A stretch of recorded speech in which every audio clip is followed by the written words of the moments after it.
You know what? I just realized I did not turn on the sound. Can you guys hear me now? Hopefully you guys can hear me. Hopefully you guys hear me. Yeah. I do this all the time. I always forget to turn on my sound. Sorry about that, guys.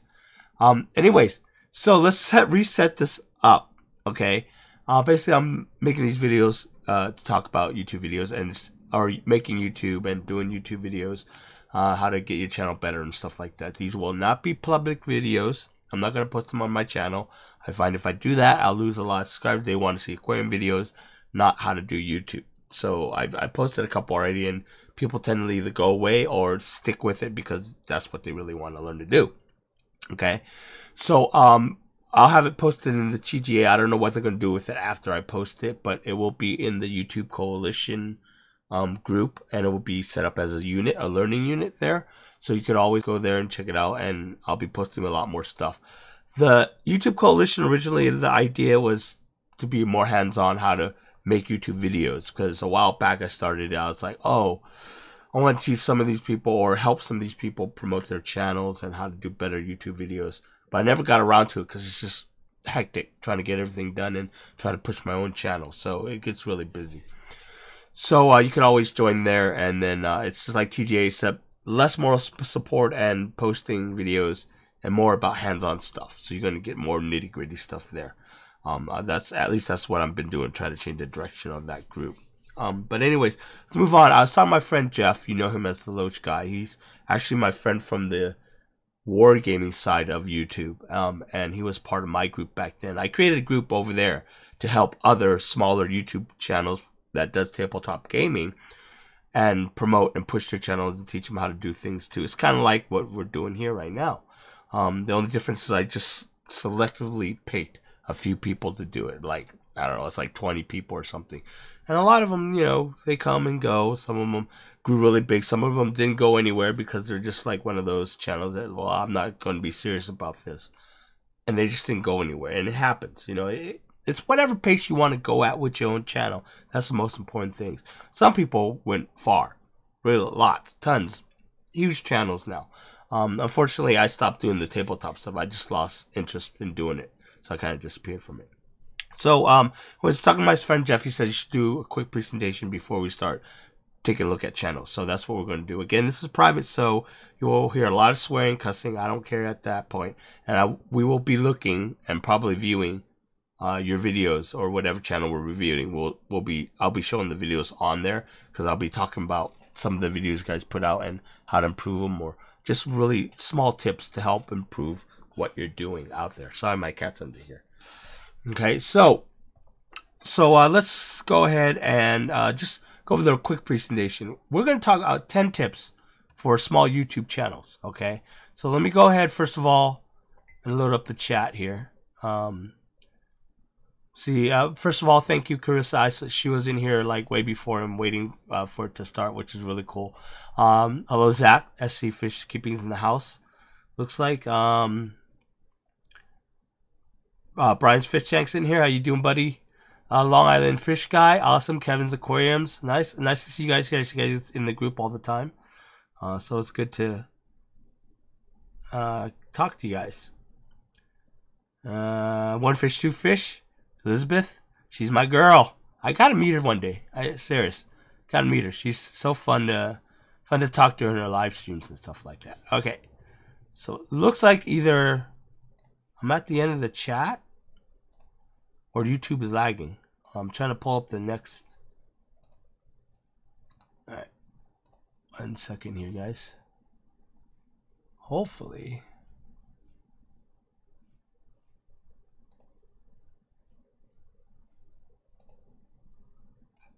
Yeah, that for some reason it lagged out.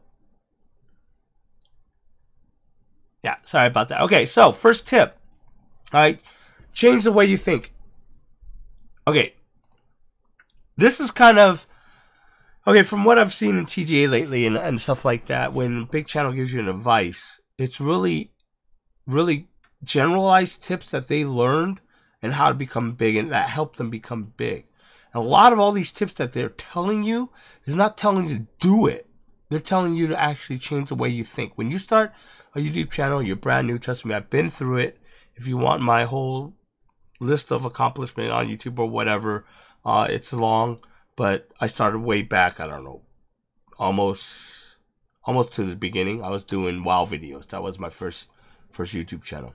All right, so I've seen it all. So what they're telling you is not to go out and actually do it, but rather that these things can help you in order to actually find out how these little tips can help you. Is you have to kind of change the way you think. When you first start out a YouTube channel, you come in with expectations that it's going to be easy, that all you have to do is this or that, or it's little piecemeal stuff you hear from not actually doing it until you start actually sitting down and hitting the grind. You're gonna start realizing that these tips actually do help you. That if it doesn't help you now, it's gonna help you later.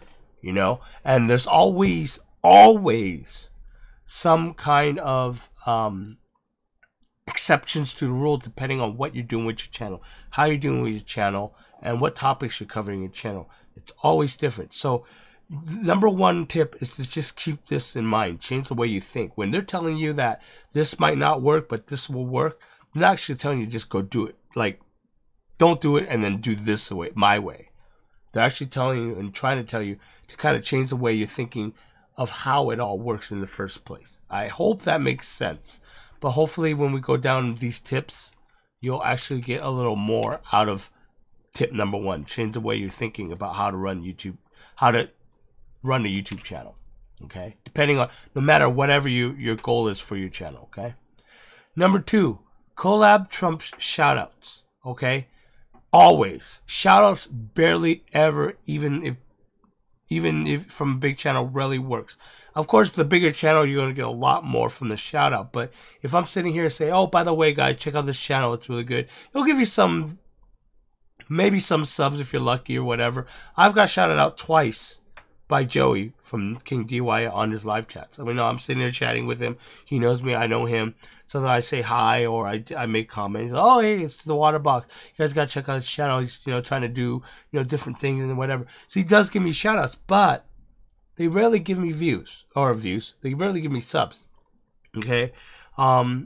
Mainly because it's his live stream and there's billions of people in it.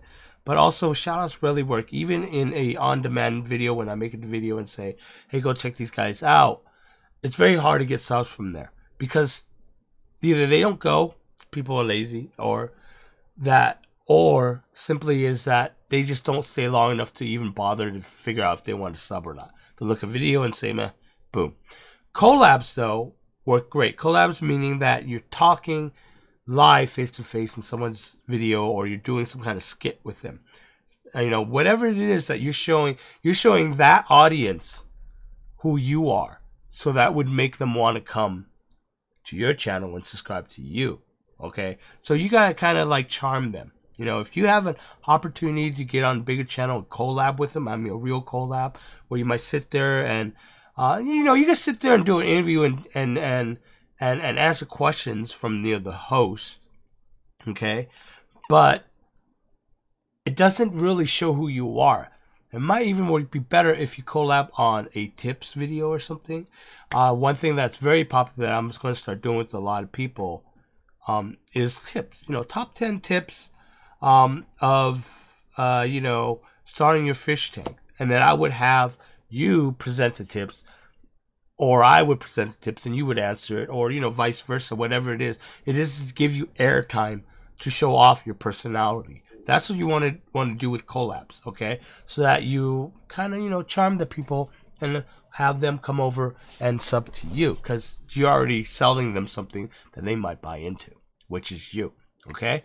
Now, here's something very important to understand, that not all channels want to collab with you, especially bigger channels. Okay? And I'm going to tell you this right now, and it's not to be mean, but it's simply because it's a liability. Okay? If I shout out to you, and this is why I'm very careful who I shout out and where I give my shout outs to, and I've been burned before, and I have been burned, I don't know, maybe recently, is that when you shout out to someone and then they go wonkers on you, people connect you to that. They're like, oh, I found this guy out from you, Chung. What's up with this guy? What's wrong with him?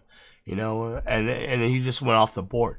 When you're kind of telling people, your viewers, that, hey, take my word for it, this guy is awesome or this girl is awesome.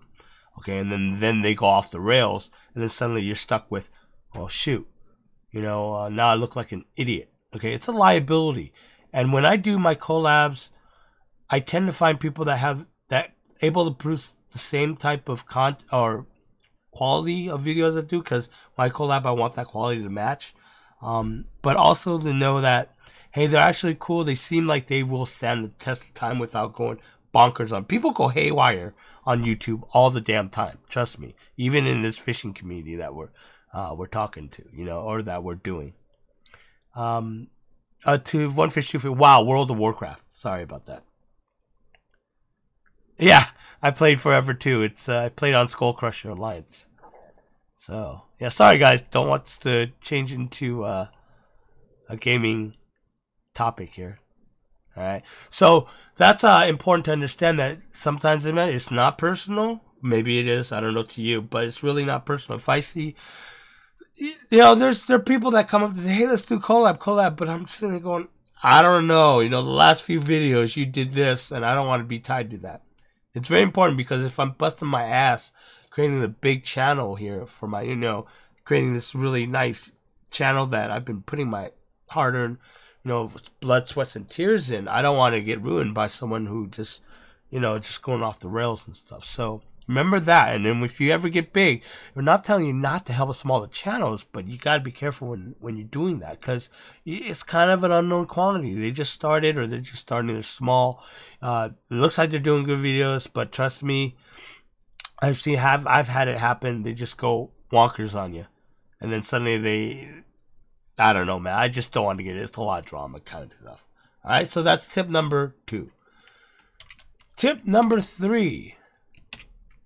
And this one's easy. Find your support system. You guys already have it. TGA. It's a huge, good support system group for everyone, doing your channel. Support system is really important. And one of the reasons why I created what we call in the tabletop, I call it the War Gamers Consortium. Consortium people that really wasn't there to be elitist, but there to help each other and bounce ideas off each other, which we've done plenty and hundreds of times, and try to figure things out on YouTube together.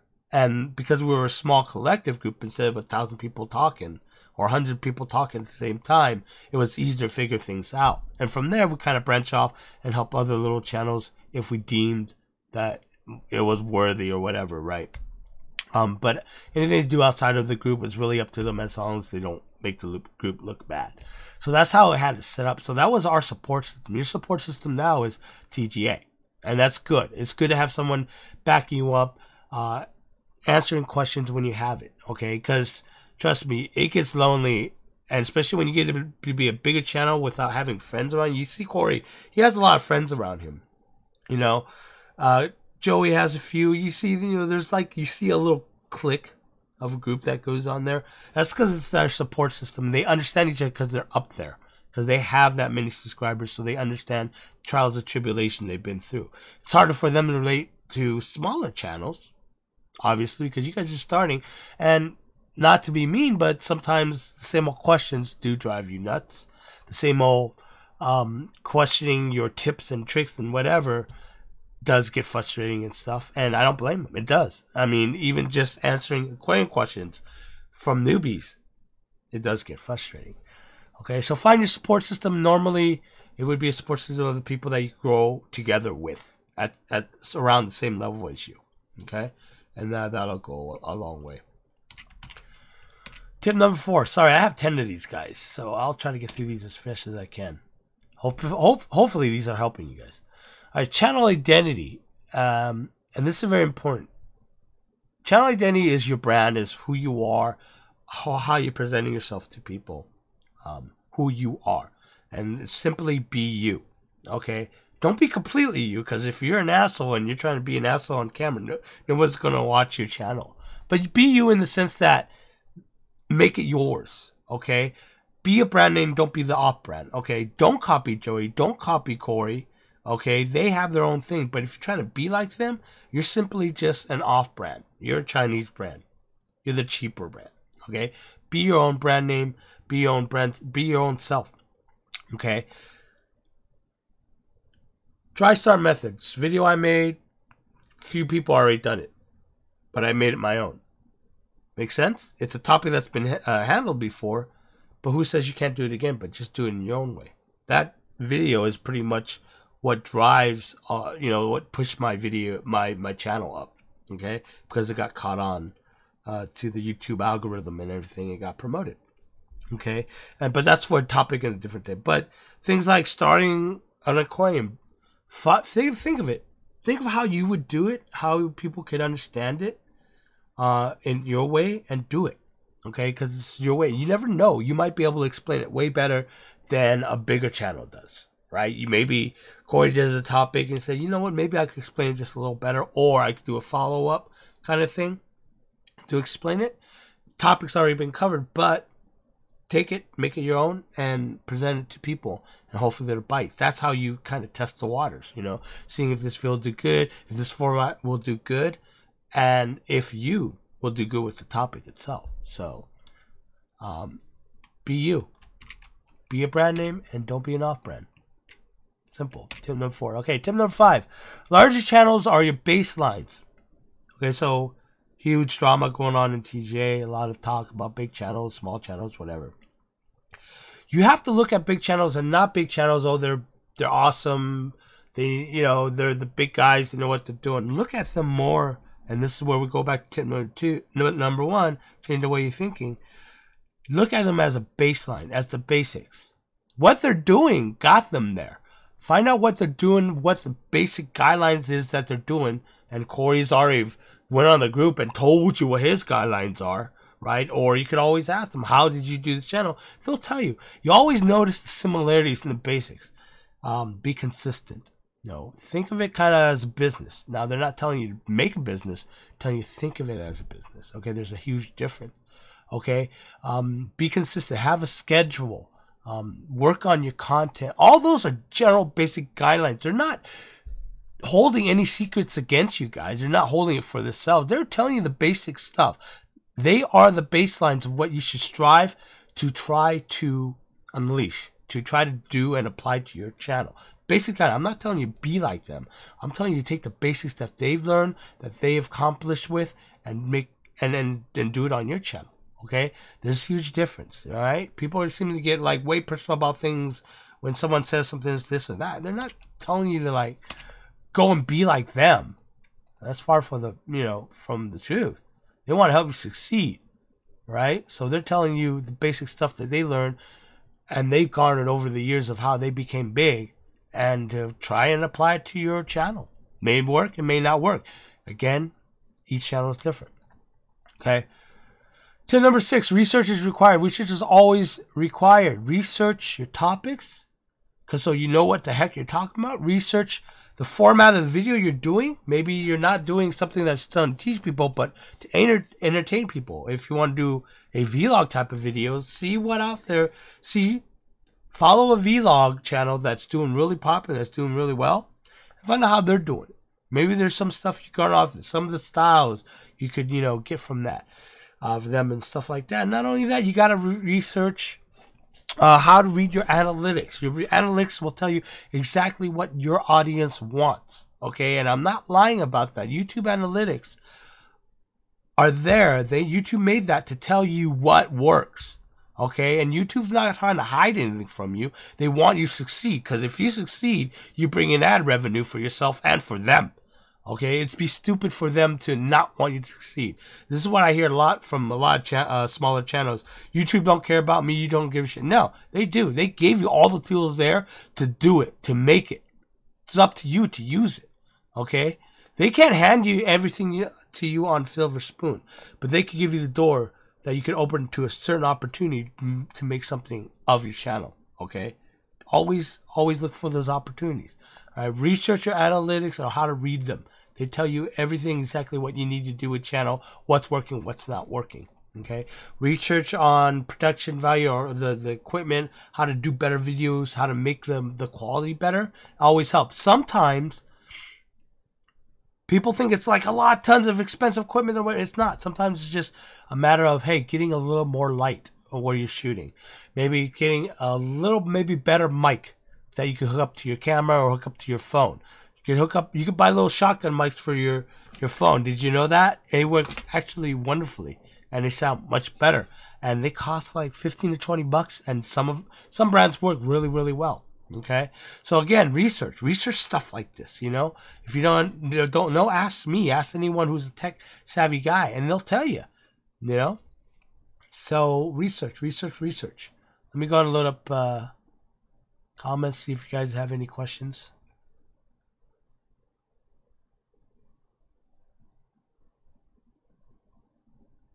Hide the cuckoo could be a thing. Yeah, hide the cuckoo could be a thing. Be a game I could write, right? Yeah, the WGC. Yeah, that was a fun run. We ran for a few years. Like, we had everyone fly out to the big convention, and we all hung out, and we advertised with one of my big sponsors that supported all of us. They were a big airbrushing company. And, yeah, we had tons of fun.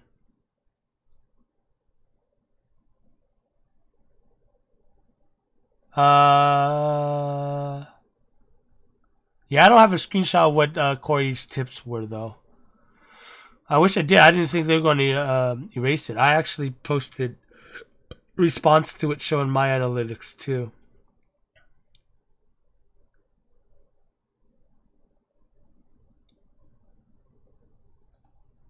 Hey, River Life. Nice to see you, buddy. Alright, cool. Yeah, I am obsessed with analytics. You are not alone, Long Island Fish Guy. I love analytics. And for a while there, I was so obsessed with it on my channel. The problem with YouTube is that it takes a while for anything to give results, you know, when you release a video. But anyway, moving on, let's go to tip number 7. Learn the techniques of your audience. For your audience. I'm not sure why I put that there.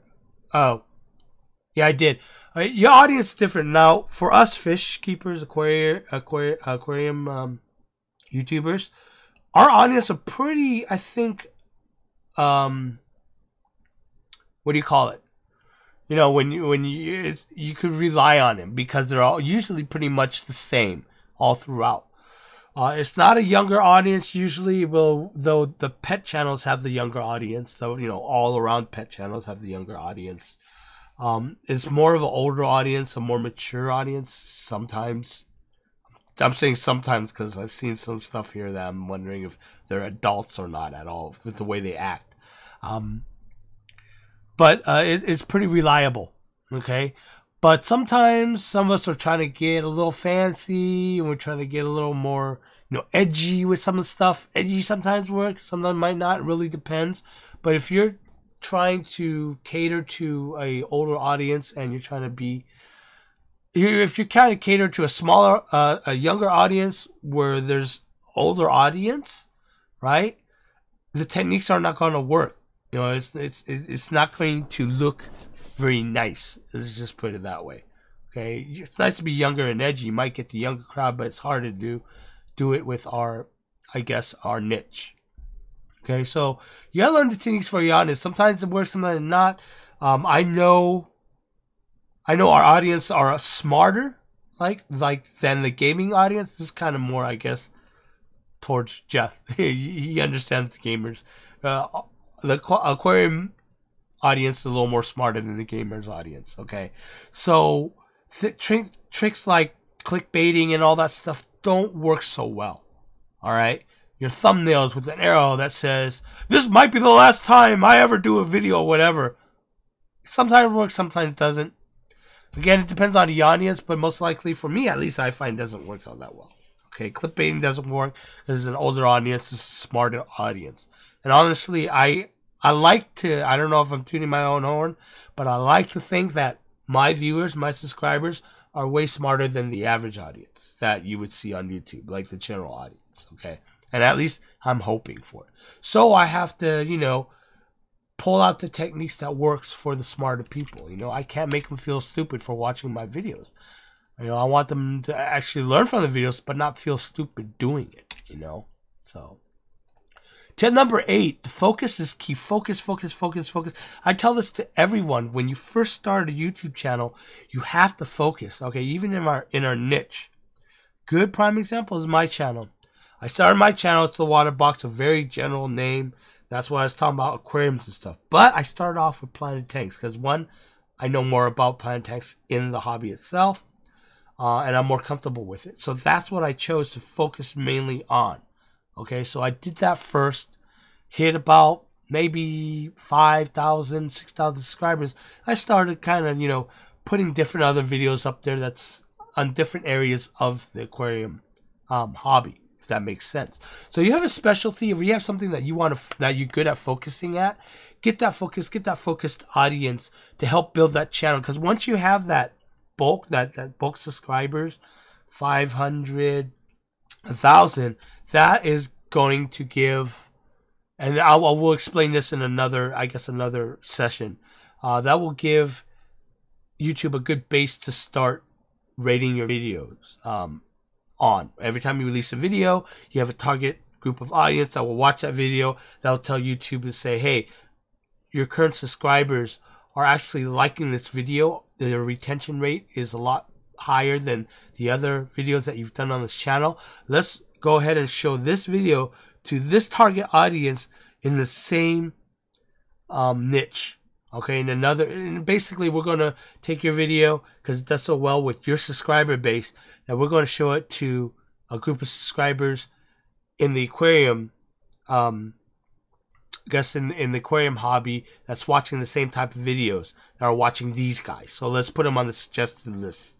Suggested, you know, video list on this channel, on that channel, on this channel. All right, that suggested video list is prime. It's key. If you can get on that all the time, then that's how your channel will grow. Okay, you create a video that, hey, your current subscribers love.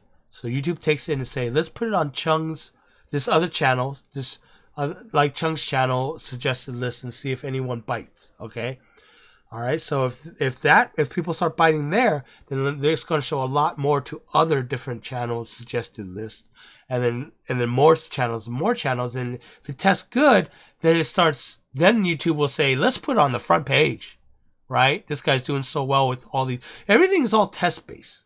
You know, when you first release a video, your subscriber group is your test base. Then if it does well, it goes to all these other channels, suggested lists, does well there. If it does well on the search pages, if it's coming up in search and it does well there, then let's go ahead and show it to everyone on YouTube, kind of thing. Okay, that's really how it works. That's why it's important to get that first initial subscriber base.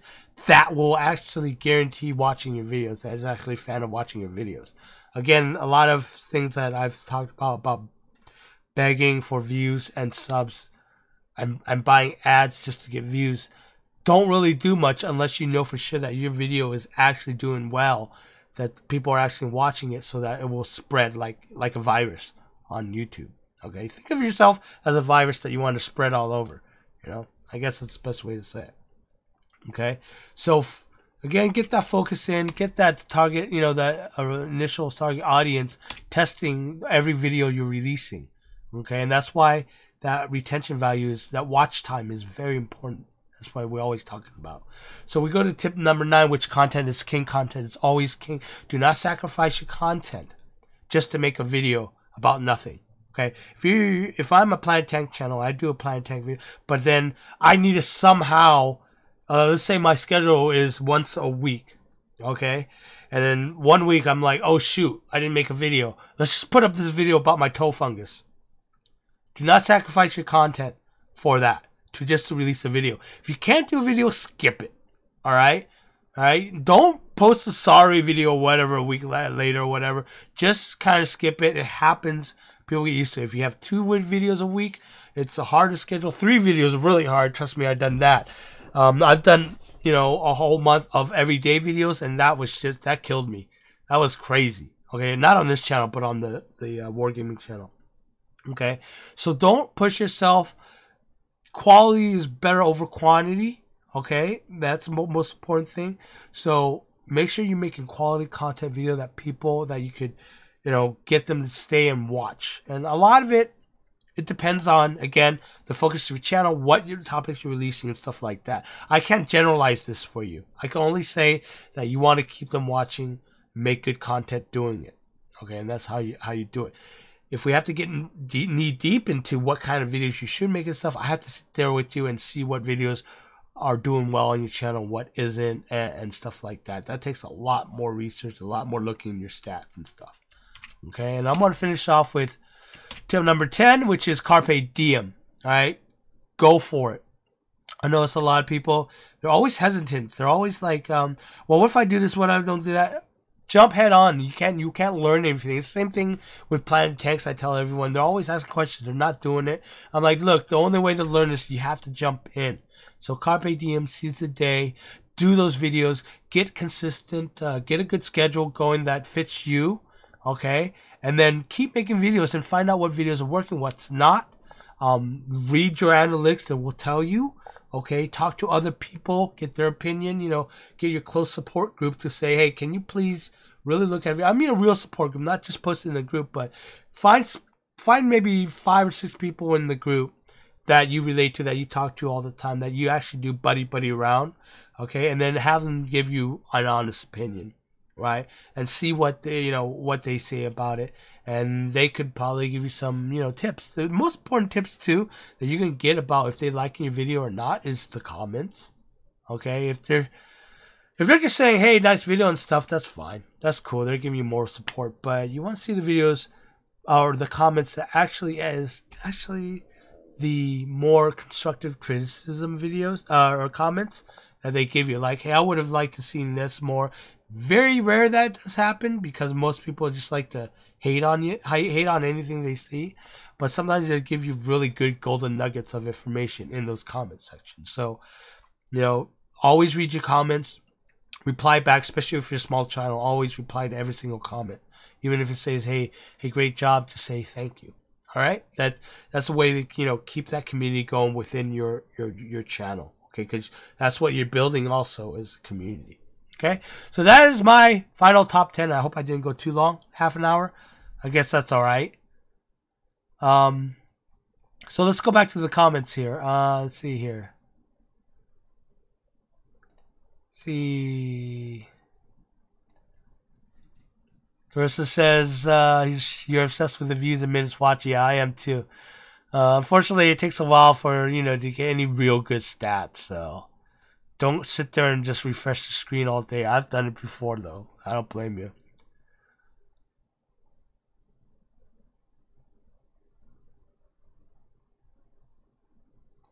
YouTube won't suggest your content unless your retention is high. Yeah, your watch time needs to be high. Release a 10-minute video. Okay. You know, over 50% is good. 60% or 70% is way better. Okay, but 50% I've seen my videos jump and get promoted a lot, even at 50%. But I think it has to do with, again, my audience, my subscribers base.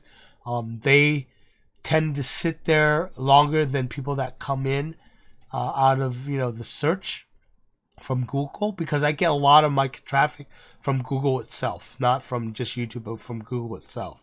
And that's a topic for another time. Why, like, see here, I'll show you. Let me, and we'll talk about this later. But if you search dry start method on Google, the first video that comes up is my video right here. Okay, that's my video right there. This one right here, I don't know who that is. Raccoon Aquatics, my buddy pal Raccoon Aquatics is in there too. But, and if you go to the next page, you see 2 of my videos here about the dry start method, and another video here about the dry start method. So that's what you want to do in the Google game. In the case of where you want to get, you know, pushed by Google, is to make a very good video that, you know, YouTube promotes the heck out of, and suddenly it's now on Google because it's a top trending, you know, video. Okay, so that's the, you know, that's again, that's a whole different ball game that we'll talk about later. Okay. One for sure. You mentioned lapel mic. Can you recommend? Not one off the top of my head, but let me do some research. I bought one that wasn't all that great, so I'm not gonna suggest that. But I have to do research. Let me find one, because I know a lot of people are asking me about that, because I know a lot of you guys use your phones to record stuff and for doing live streaming too. So River Life, how do we started understanding YouTube analytics? How do I understand it was I watched, okay, first of all, what you should do is watch, go to YouTube Creators Academy and start there. Okay, that'll give you a good starting point. Just go to the YouTube Creators Academy. I don't even know why you guys don't know that it exists. Go on YouTube, search for YouTube Creator Academy. Look at those videos. They are basic videos, but they're done by YouTube, and they tell you the very basics of how to get started. And the other way is me sitting here and showing you guys at my analytics and go through it. But we're not gonna do it on this one because we've already been through the presentation. Maybe in the next, session, I'll do it on analytics. There's actually a lot of topics that I could cover, but the next one, going through analytics, will help. The new and old analytics, because the new analytics I don't like all that well because they kind of dumbed it down so people can understand it better. But I like the old analytics because there's so much more information in there that you can dig into. But I'm an analytics guy, so I tend to understand it easier and quicker than your average Joe. But we go through both, and there's this important chart here that you guys might want to let's see here. Want to check out, which is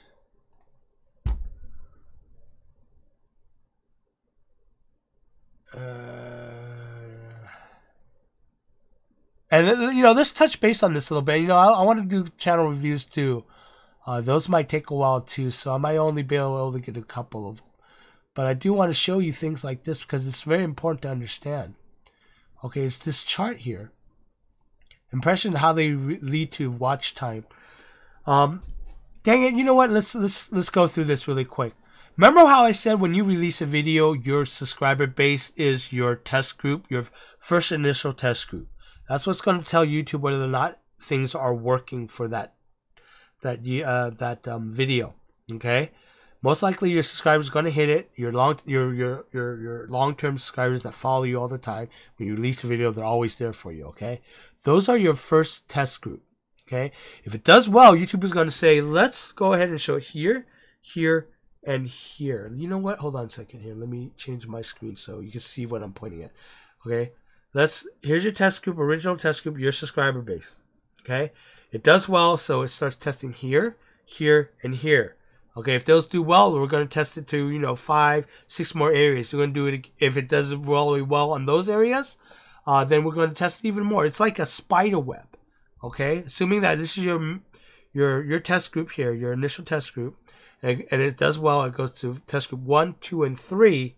Okay, but it only does well to 2 and 3. It drops test group 1, and then test group 2 and 3 will branch out to other test groups. Okay, like that, if that makes sense. But in order for it to branch out, you have to have good thumbnails, okay, and you have to have good titles. The reason why is because when it branches out, most of the time, I could say probably 99% of the time, it's branching out to suggested video lists on someone else's video. Okay, if you go and bring up any video that I might have. Okay, switch to browser view for a second here. Well, let's just go to any video here. Let's go to Anna Louise's video. Okay, right here, up next is her video, and then you have all these suggested video here. This is where it's going to land. Your test. It's going to find related. It's going to find related audiences and then test them there. Okay, and if it does well, meaning that if people look at your thumbnail here and say, wow, that's a cool thumbnail. It's eye-catching. The title is good. I'm currently watching a video on dry start method. I want to learn more about the dry start method. Okay, so let's click this video. Your second test group is suddenly watching a video, and now YouTube is going to keep track of how long they're watching that video. So if that tests good on test group 2, they're going to take people from, they're going to start branching out from test group 2 and then start showing videos like that. So it's very important why you have good thumbnails and title. Okay, got it? Now let's go back to this chart. All right, hopefully you guys are getting this. This chart right here tells you all that. It's telling you the impressions of how, when YouTube showed it, it shows you how many people clicked it. Okay, And of those people that clicked it, from those impressions, how long they've been watching. Okay? So if you have good thumbnails, good titles, you're getting them in the door. But once they're in the door, you have to keep them in the house. Keeping them in the house means that you got to keep them watching your videos. Keeping them watching your videos is what this right here is. Okay? Hold on. Let me zoom in here. Okay? You see this pyramid, this upside down pyramid. Here, the average view duration, 4.40. If my average on my channel of all my videos put together is about 10 minutes, then this is okay. I really would like that average to be 7 minutes. Okay, if it's 7 minutes, I'm doing something really, really well. Okay, if that 7 minutes goes, then you'll see a lot more of your videos being promoted overall. Your channel being promoted. That's what it means, channel being promoted overall all over the place. Now, again, I don't want to get into analytics here, but I love talking about this stuff. And I hope you guys are following along. And we'll get through those channels reviews, okay? Let's go in here. Let's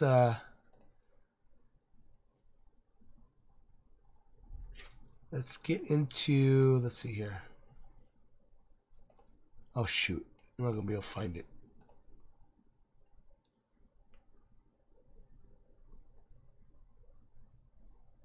And this is so fast, and this is one thing I love about YouTube and doing YouTube channels. All this testing, trying to get the right thing, it's like a game to me. That's why I love it so much. That's why I love reading those analytics. Because it's cheating in the game. Okay. There it is, dry start method. Now this is my top video because this is a video that pushed me up in the channel. Remember all that thing I'm talking about, test groups, test subjects, and stuff like that. Alright, we're going to the views here.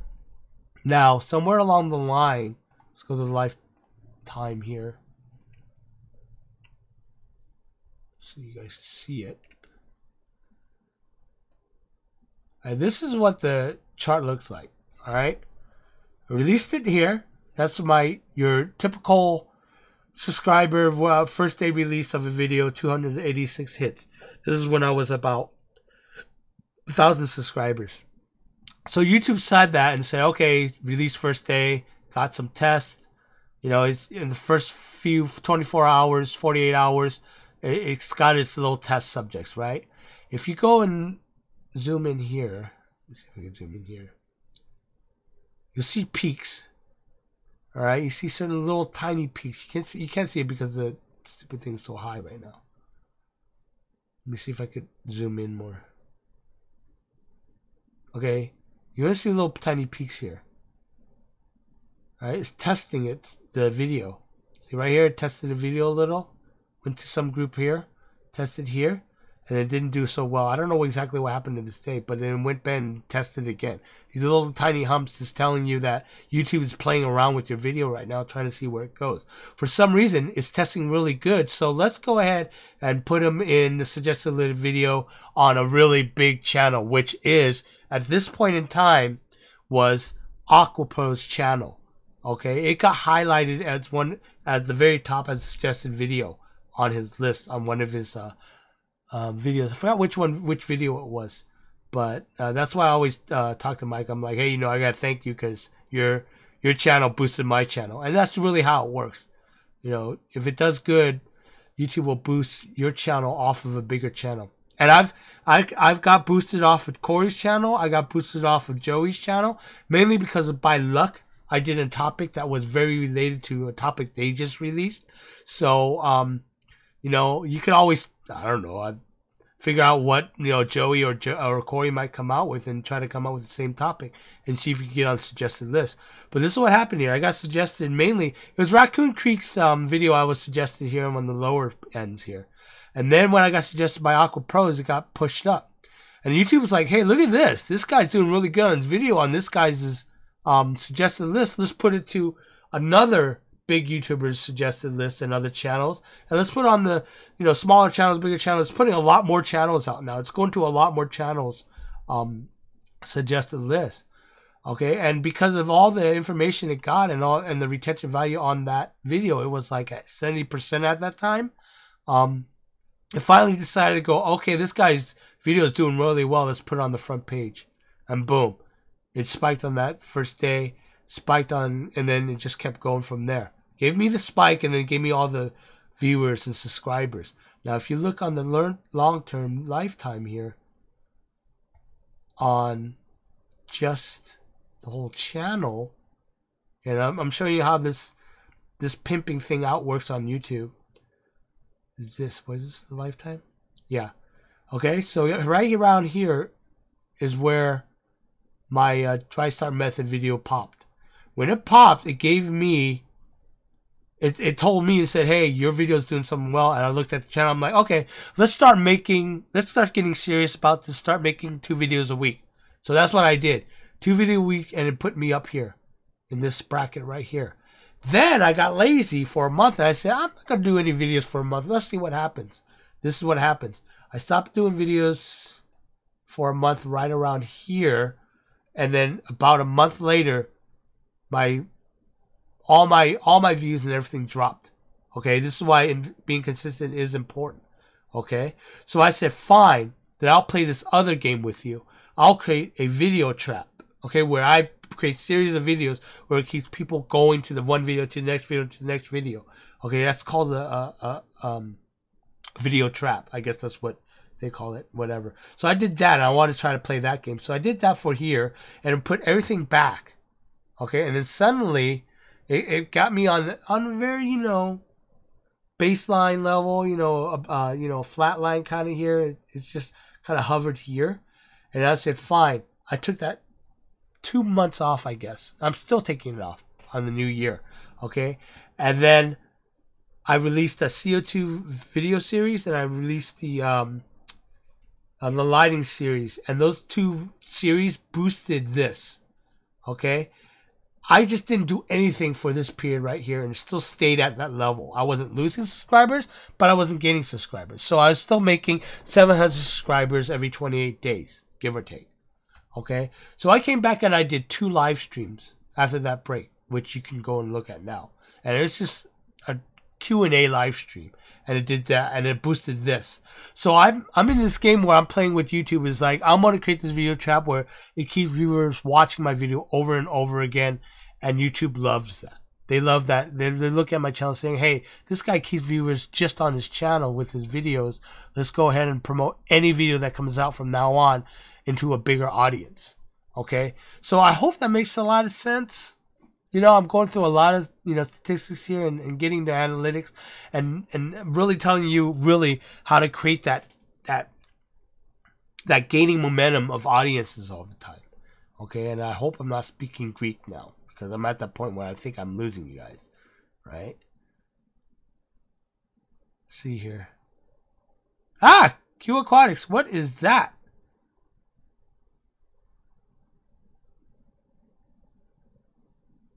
Yeah, it really depends too. And then when you also, guys, when you guys talk about making money too, our niche don't make that much money. But if you were doing toy review videos, buku revenue. Okay, it's mainly because of the availability of ads that can be shown on our channel. If we're an aquarium channel, you'll notice that not a lot of rolling ads are mainly about aquariums, right? It's a lot of general ads, movie ads, or whatever. Aquaman showed up in a lot of my YouTube videos when I'm watching YouTube videos. It's showing a lot of the channels I follow, because it's all aquarium stuff. So they started showing Aquaman. I don't know if you guys noticed that, but that's one of the things. Our revenue stream isn't all that great. That's why for us, very good deal to also get revenue from other things if you're trying to get this revenue to support your YouTube habit, buy new equipment and stuff. And my very, very top suggestion in doing that is go Amazon affiliates. Do good product reviews and link to affiliates, but not while you're growing. Okay, and again, that I have to talk about that in a different video. God, this is getting long. Is that you don't want to link people off of your YouTube, not when you're growing. And when you're happy with the growth and you got a good going, good audience to keep your channel moving, 5,000, start, linking those affiliate links and start doing more product review channels. Trust me, I make a lot more on my Amazon affiliates than I do on my YouTube revenue. Okay? Yeah, budget friendly. And then guys, you don't need high tech, awesome equipment to make YouTube videos. I know, Corey did say that, and it does help, but it doesn't always need. It's not always needed. Okay, you don't have to. It helps, but you don't have to.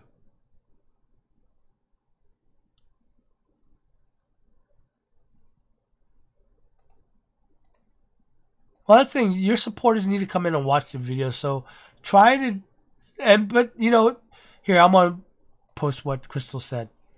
I'm pretty sure my supporters come in, comment, leave, and my retention's declining. Yes, okay, but you can't really. And this is one of those brutally honest, blunt things here. You can't really blame them if you're not making videos that they actually want to stay and watch. And honestly, I do that too. I will go into a video and I'm like, I subbed to this person for a reason. Interesting topic. Okay, thumbnail, but the topic's interesting nevertheless. I go in and I'm bored. Okay, so I will leave. And there goes your retention rate. Okay, something's got to click. The format's got to go. Your video's got to flow. But if you're sitting there and you're rambling on for the first 10 seconds, you're going to lose me. And I'll go somewhere else. And that really is a general audience thing. Okay, it's not because they're mean. It's not because you're making a YouTube channel. You're trying to entertain while you're teaching or just entertaining by itself or whatever. You can't blame people for not wanting to watch a video if it's not clicking with them. Okay, so I mean, you could take that to heart, or you could just take that as a constructive criticism and make better videos, or try to find out what will make better videos. Okay, that should be a challenge to you. If no one's watching my videos, fuck it, I'll make videos that people want to fucking watch. All right, and that's how you should be thinking when you're making a channel. Okay, not going, well, live stream worked for me. I don't know why they said this, or I don't know why this guy said this and that. I see a lot of people do that all the time, and I'm just sitting here going, dude, so go do something else. You're not cut out to do YouTube channels, or a YouTube channel, No, everyone's gonna pick up on that attitude, and they're not gonna watch you. Geek Aquatics YouTube Creator Academy is free. It's completely true. It's completely free, and your content doesn't suck. I've been looking at your videos. Everyone can do YouTube videos, okay?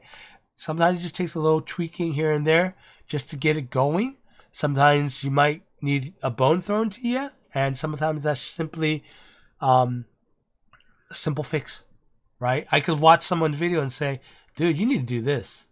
And if you listen, it might help, might not, but at least you're getting feedback. And I think that's the most important thing is people don't give you much feedback. Likes, dislikes, great, but when someone dislikes, you don't know why they dislike. They're not going to leave a comment and tell you why they dislike. And a lot of people dislike, and again, that's another tip there. Don't get all hung up on dislikes. People could dislike for like the smallest, stupidest thing. The shirt you're wearing. Someone disliked me because I wore a shirt that of a band that they didn't like. Go figure.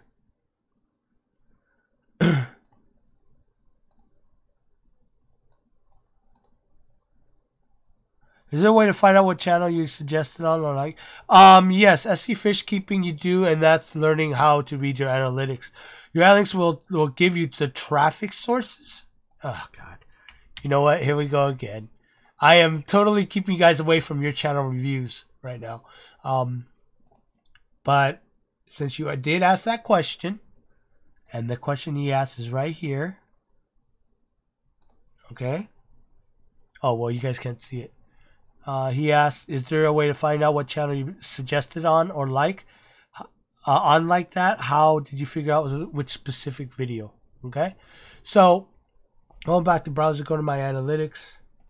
Now, in the old analytics, I don't know how you figure out in the new analytics. There's a way. I just don't look at the new analytics as much as I do the old analytics. So since while we still have the old analytics, it's in the new analytics. I just don't know exactly where it's at. You go to traffic sources. Okay. Now when I noticed that video was blowing up like crazy, right? I went and looked at this, and it shows me suggested videos. That's where most of my views right now is coming. It's coming from the YouTube search too, but right now they're even. It used to be suggested video like 90% was where I was getting all my views. That was when I was, riding high on this video. Okay, if you click suggested views, it'll tell you exactly which videos are being suggested. Best carpeting video? Well, that's my video. right? You click that, it'll take you to the video. Okay. Warning, what YouTube doesn't tell you, this is not my video, so I could go here and say, okay, I was suggested by this video here. I don't know why, but hey, it's there. Okay. And one of the things is when you go and see where it's suggested, look where it's popping up.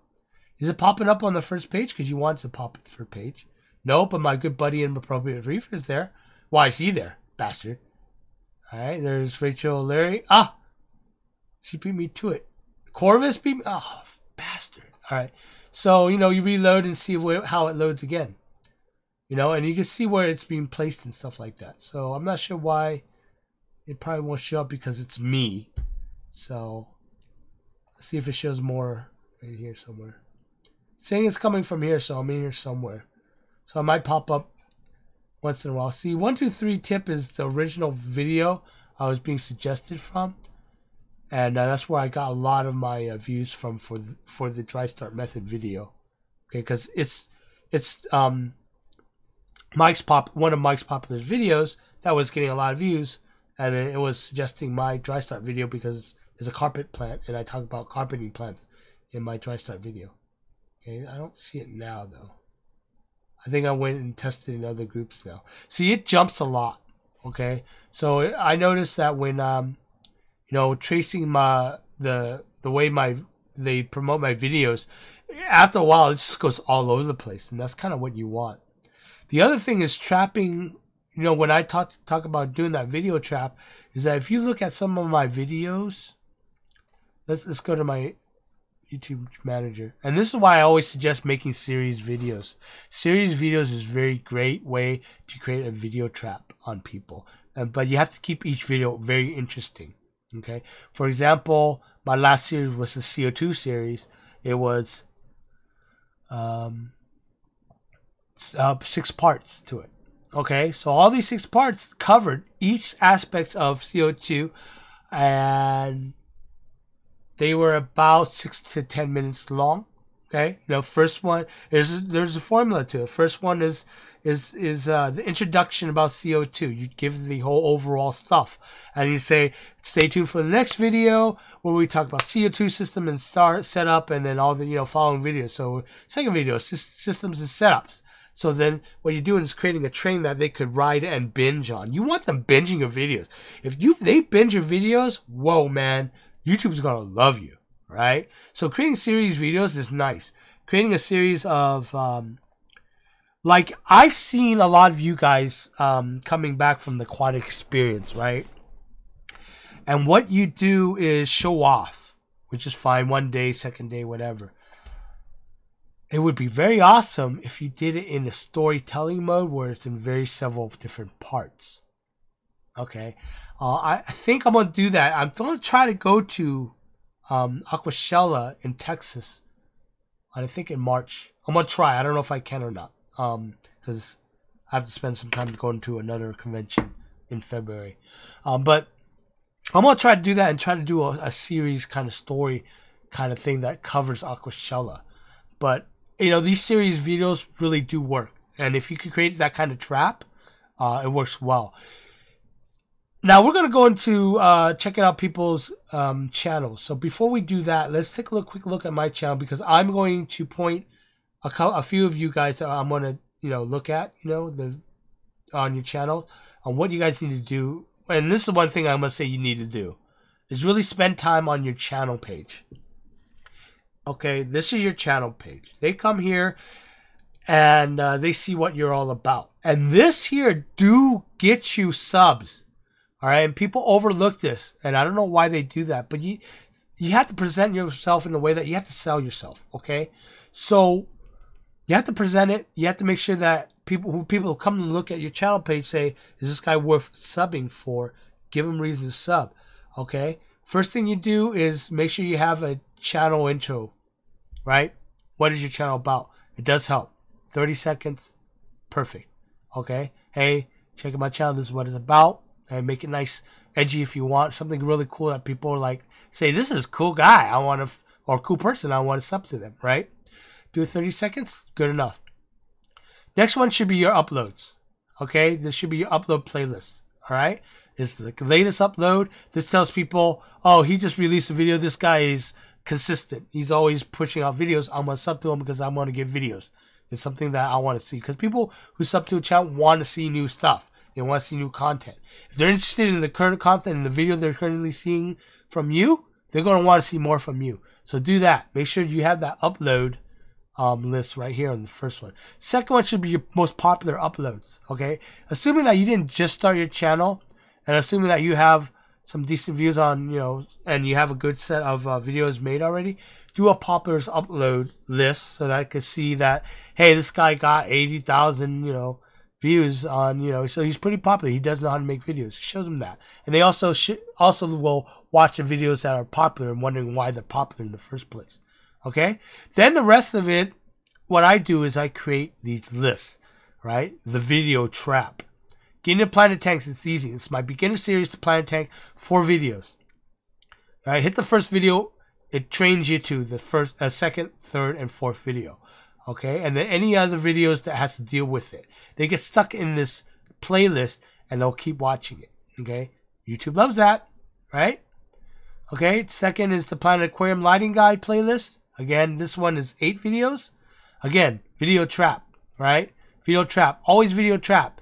If you can't watch, if you can keep them watching 1 video, try to keep them watching 2. If you can keep them watching 2 videos, keep them watching 3. All right, create that train, create that trap. Okay, and trust me, YouTube will love you for it. And playlist, use playlists. Okay, make playlists for common subject. Playlist ranks on YouTube search. Okay, so if you do a whole thing about axolotls, put all your axolotl videos in that playlist.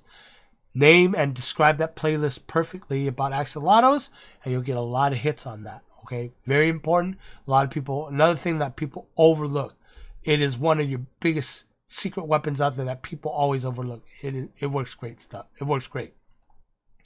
Dang, I'm starting to lose my voice. Sorry, guys.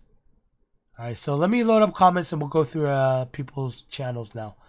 I know the first episode's gonna go a little late, I think. I'm a premium user. Do you know how premium views are valued? I think you get a little more.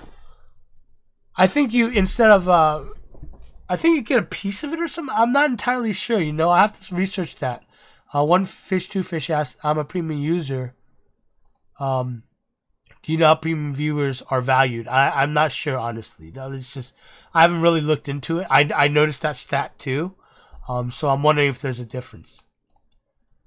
Yeah, you don't see ads, so I don't know how you get paid for it. Ryan's Toys reviews. Ryan Toy Guy. There you go, guys. River Life. No posting affiliates. Why you go? Yeah, that's why I say you shouldn't really start redirecting people off your site until 5,000 subs into it, because that's a really good 5,000 is actually 3,000 to 4,000 is a really good base, but 5,000 is a really good solid base. Okay, of people that's gonna watch your video, because you gotta remember, I think it's 10% of that is gonna actually be your long-term following subscribers that keep coming back. It's a low number, but that's just kind of the numbers game. You know, it's kind of an attrition game. Okay, my 10,000 subs, then 1,000 of them is really active viewers. Okay, again, you can get stats then from something called that I use, something called a Morning Fame. The other tool I use is TubeBuddy, and we'll get into that into a different session. Okay.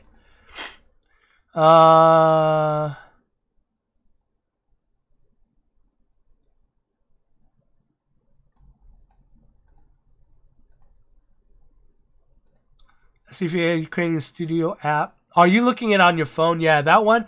I look at it as I look at it on the phone when I'm at work. You know, the Creator Studio app, but it's very lacking, horribly lacking. So if you can, go home, look at it on your PC or you know your desktop. Much better. You need to make a new intro. Make a very short intro where you can just get right into the subject. Okay. All right, so let's go into show browser. Let's go into checking people's channel out. All right, SE Fish King, that's Zach. This is your channel. I looked at it a little bit here. For First of all, you are currently filming on a Samsung, so you're doing a phone, and you edit on Filmora on your PC. Alright? Works fine. I've looked at your video, so it looks like you got lights, which is, yeah, and your audio is cool, alright? So you got good lighting, good audio, which is perfect, even with a phone. Okay? One of the most important things is when you notice you're getting grainy video, lighting is most likely your answer. Get more lights. Okay?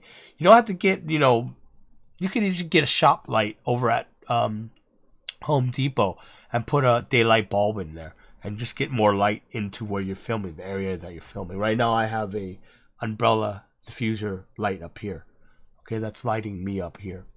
Okay, because lighting is always the key when to make sure that you're being shown. A lot of people shoot in the dark. I don't know why they do that. You're not seeing anything. If you're teaching someone to do something, I'm not seeing what you're teaching. And that's a big turnoff. Okay? I made it go and monetize and just submitted my channel for monetization. Good luck. Moving forward, my number, I'm hoping to get 5,000 subscribers August. I also like to bump my audience retention rate to 70. Alright, those are goals. Those are good goals, but I'm more talking about what you want to do with your channel. Hoping whatever I make money, I can make money. Okay, that's a good channel goal, but what is your main goal? Are you trying to, let's be honest, Zach, right now, here in the, what do you want to do? Become another Joey? Do you want to be as big as Joey? Or do you want to, I mean, honestly, what is your goal? Right? Why are you doing this? That's what I want to know. Okay, so let's take a look at that.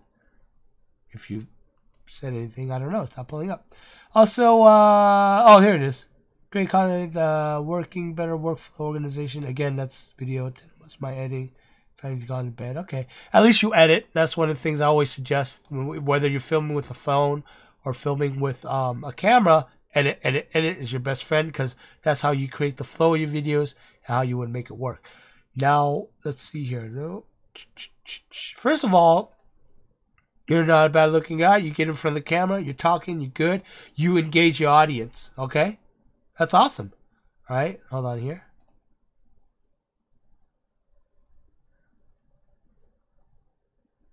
I don't know if you guys could hear that. I think because I have the desktop off.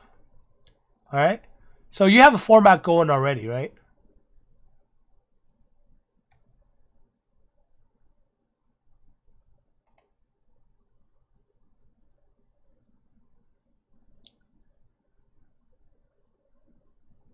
All right, cold open, and then right into your intro.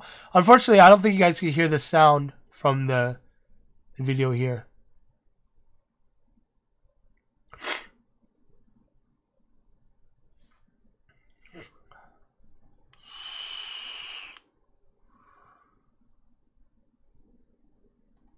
Okay, you're running the kind of the same format as I run, right? There you go. A lot of overlays.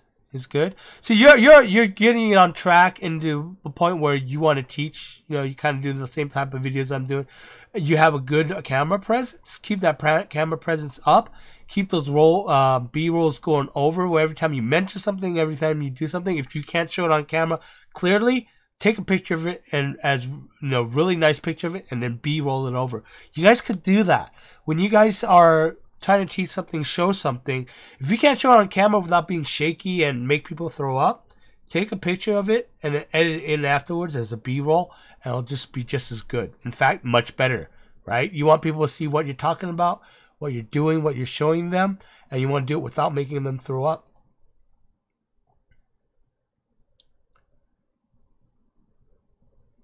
See how you do the plan? You go right in, you section it off the videos, and then you say, hey, we're going to talk about success stories. So you got this little thing going here. 16 minutes is going a little long. But I have to actually sit here and watch your content and see if it's really engaging or not. It might be better if you split this video into 3 parts. How many videos? I didn't see how many parts there is, but it might be better if you have 3 sectioned off parts in this video. You should just split them into 3 different videos, right? Okay. More again. Yes, if you keep them watching 16 minutes, it's great, but you have to keep them watching the whole 16 minutes. But if you keep them if this video is in 3 sections and you cut them into 3 videos into 5-minute videos each.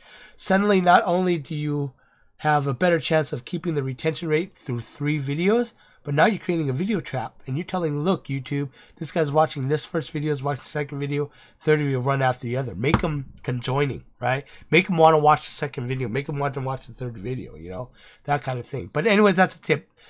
I don't know what else to tell you. This is tip advice. Oh, buying used aquariums. Got it. Okay. Maybe you could split. I'm not sure. Again, I have to watch your content. But that's a good way to do it. 60 minutes is a little long on a tip video. So I would try to trim it down. And I wouldn't be able to do that and advise you on that until I actually sit down and watch that video. I think I'm going to go back and watch it later.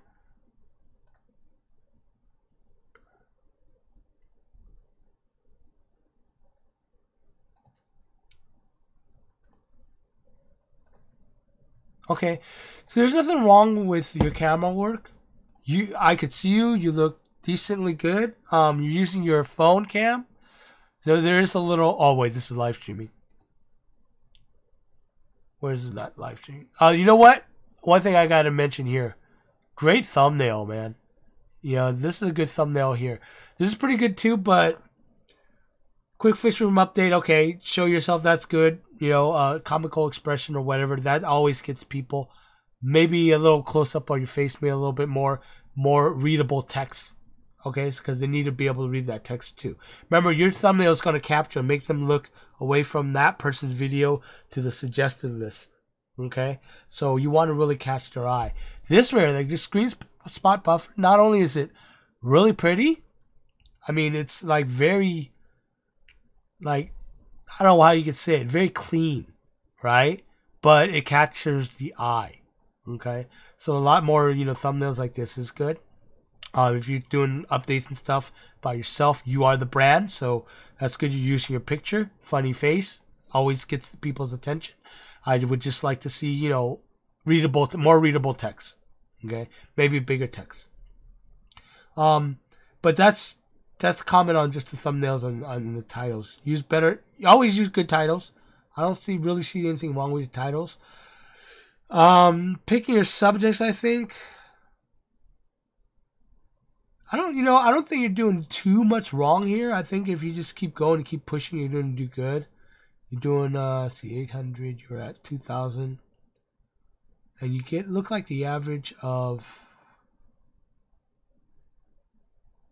what did you do? See, look at this thing. You got 19K views here. I don't know what your retention rate, I don't know what your stats are on here. But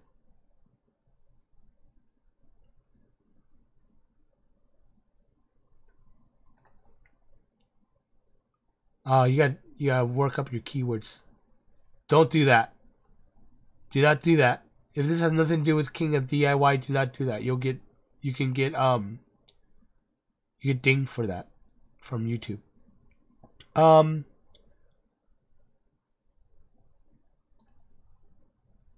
We gotta talk more and take a look at some of your stats on this. This video is doing lots. I don't know if it's got shared somewhere. Someone pimped you. But that's good. You need to do more videos like that if it's organic. If you released it and everyone just suddenly jumped on it, right? If you could find out what that did, if it was by being pushed by someone, then that's a good sign to do more videos like this. This one got 1.9 views because you look like you average around 800 to 900. So look at the ones that you get good views from.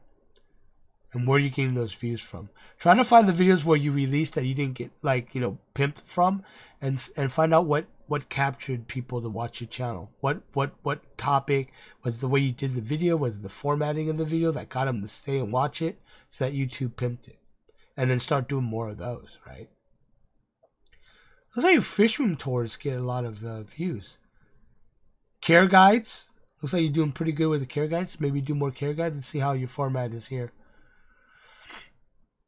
Ha! Little disco going there. That was cute. Yo, you little holding the sign thing, throw it away. I like that.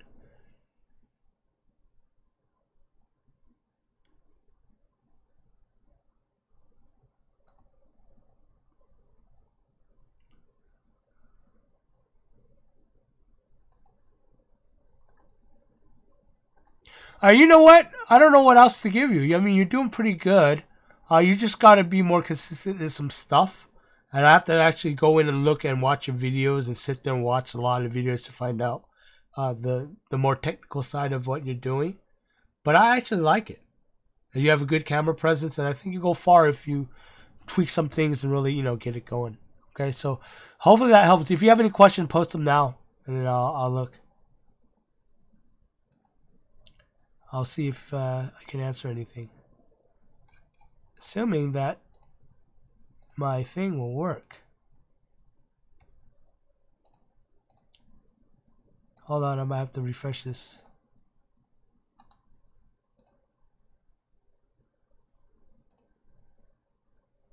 Get back here.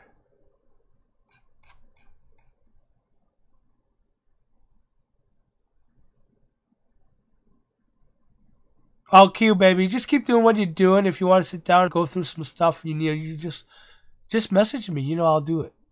I'll be there for you, babe. So,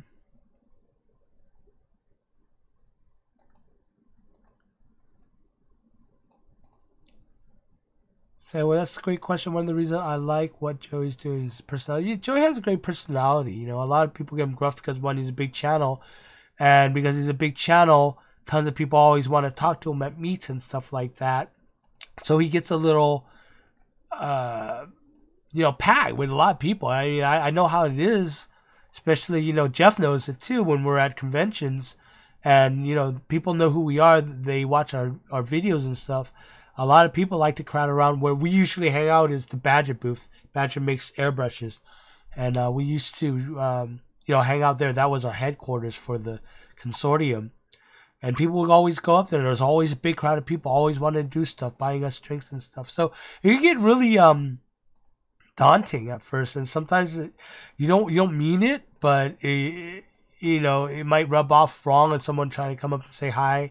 I like what you do and stuff. It's hard sometimes, especially when I went to go see Joey. I was down here at a place called Uncle Sam's Discus, and oh my gosh, that was a turnout.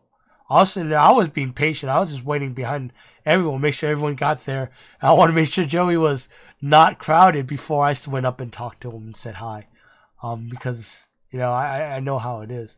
I want to entertain people in my videos while keeping unusual or unique fish that I my smallmouth bass. Gotcha. All right, so keep doing that.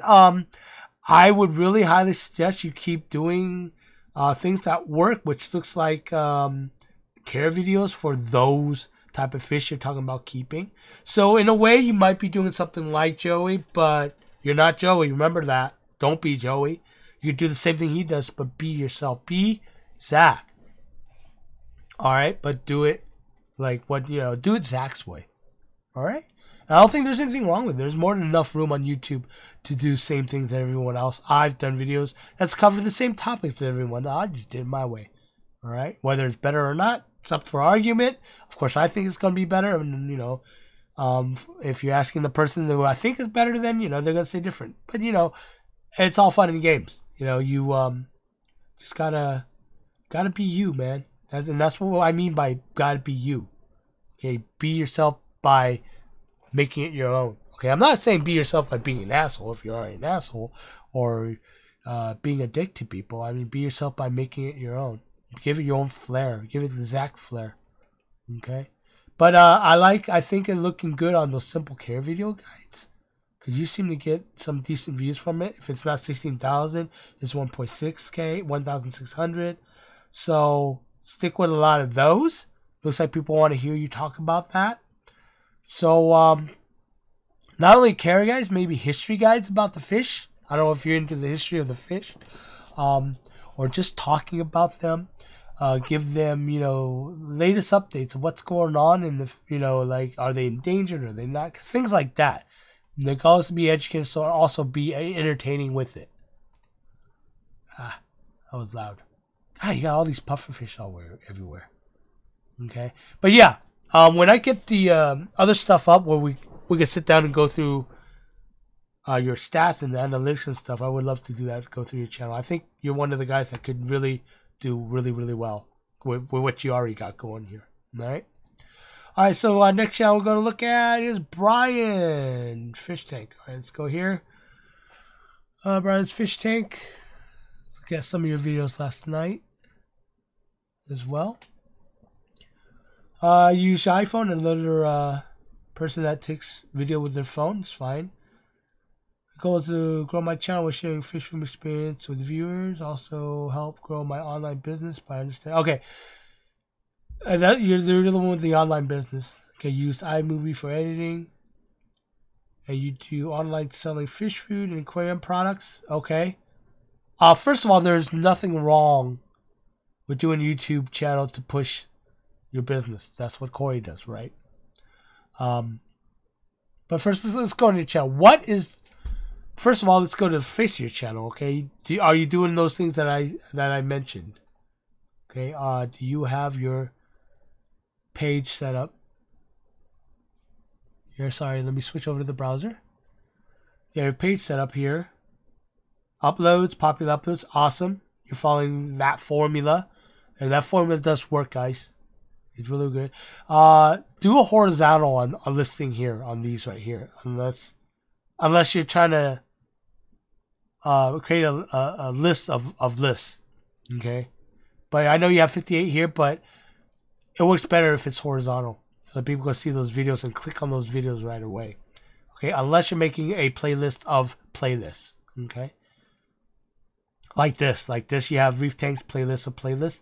It might be better for you to pick the most popular ones and then go with that and just list it as a playlist, like how you have your popular uploads. Okay, because you want them clicking right away in your videos and watching it. That's what you want to do, and then keep them in that trap. And when I say keep them in the trap, you also, one of those things that I produce on my channel is making it so that my videos are always on my own suggested videos list. Okay, and sometimes it works, sometimes it does, depends on the video. But this is why I create that a very again, it's another strategical way of doing things. When I created the dry start method video and it popped, I went, right when I saw that, I went and made 3 more dry start videos. Just so that it could ride the wave, the tail of that video, if that makes any sense. And you've seen it. Remember when I showed you the Google thing?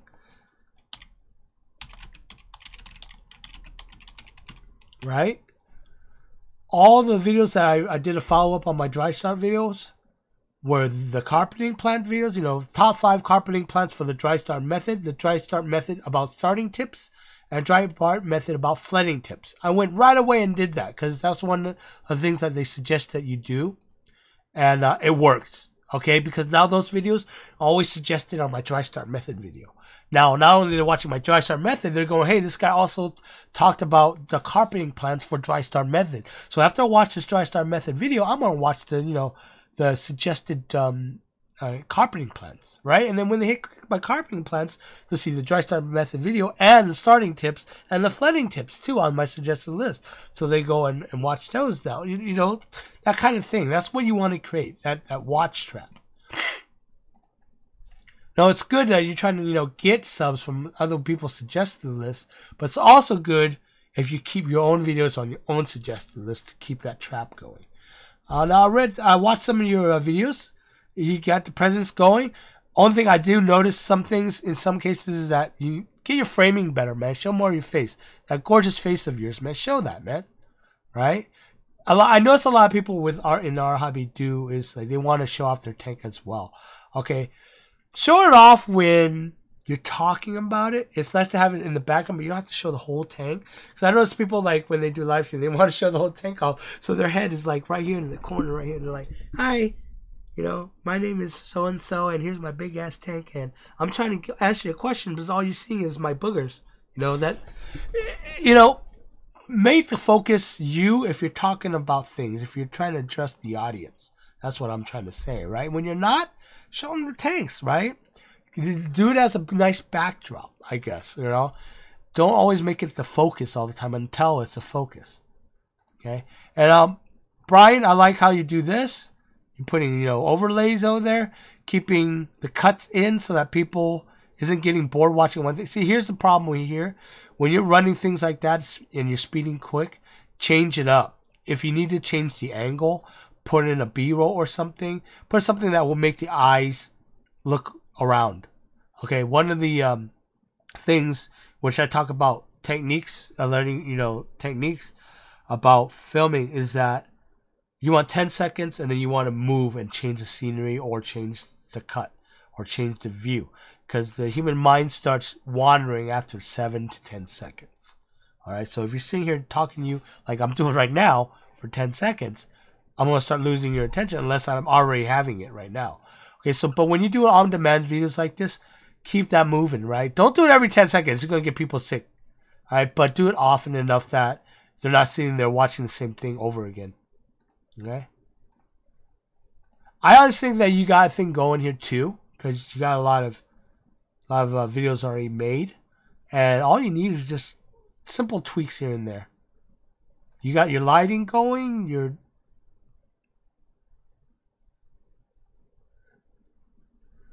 now things like this, I understand why you don't need lighting, because you want them to see the tank itself. But when you're looking under the tank, you're providing enough lighting so they're seeing what you're talking about. So see, it's good. You got good habits here. So again, for you, little tweaks here and there.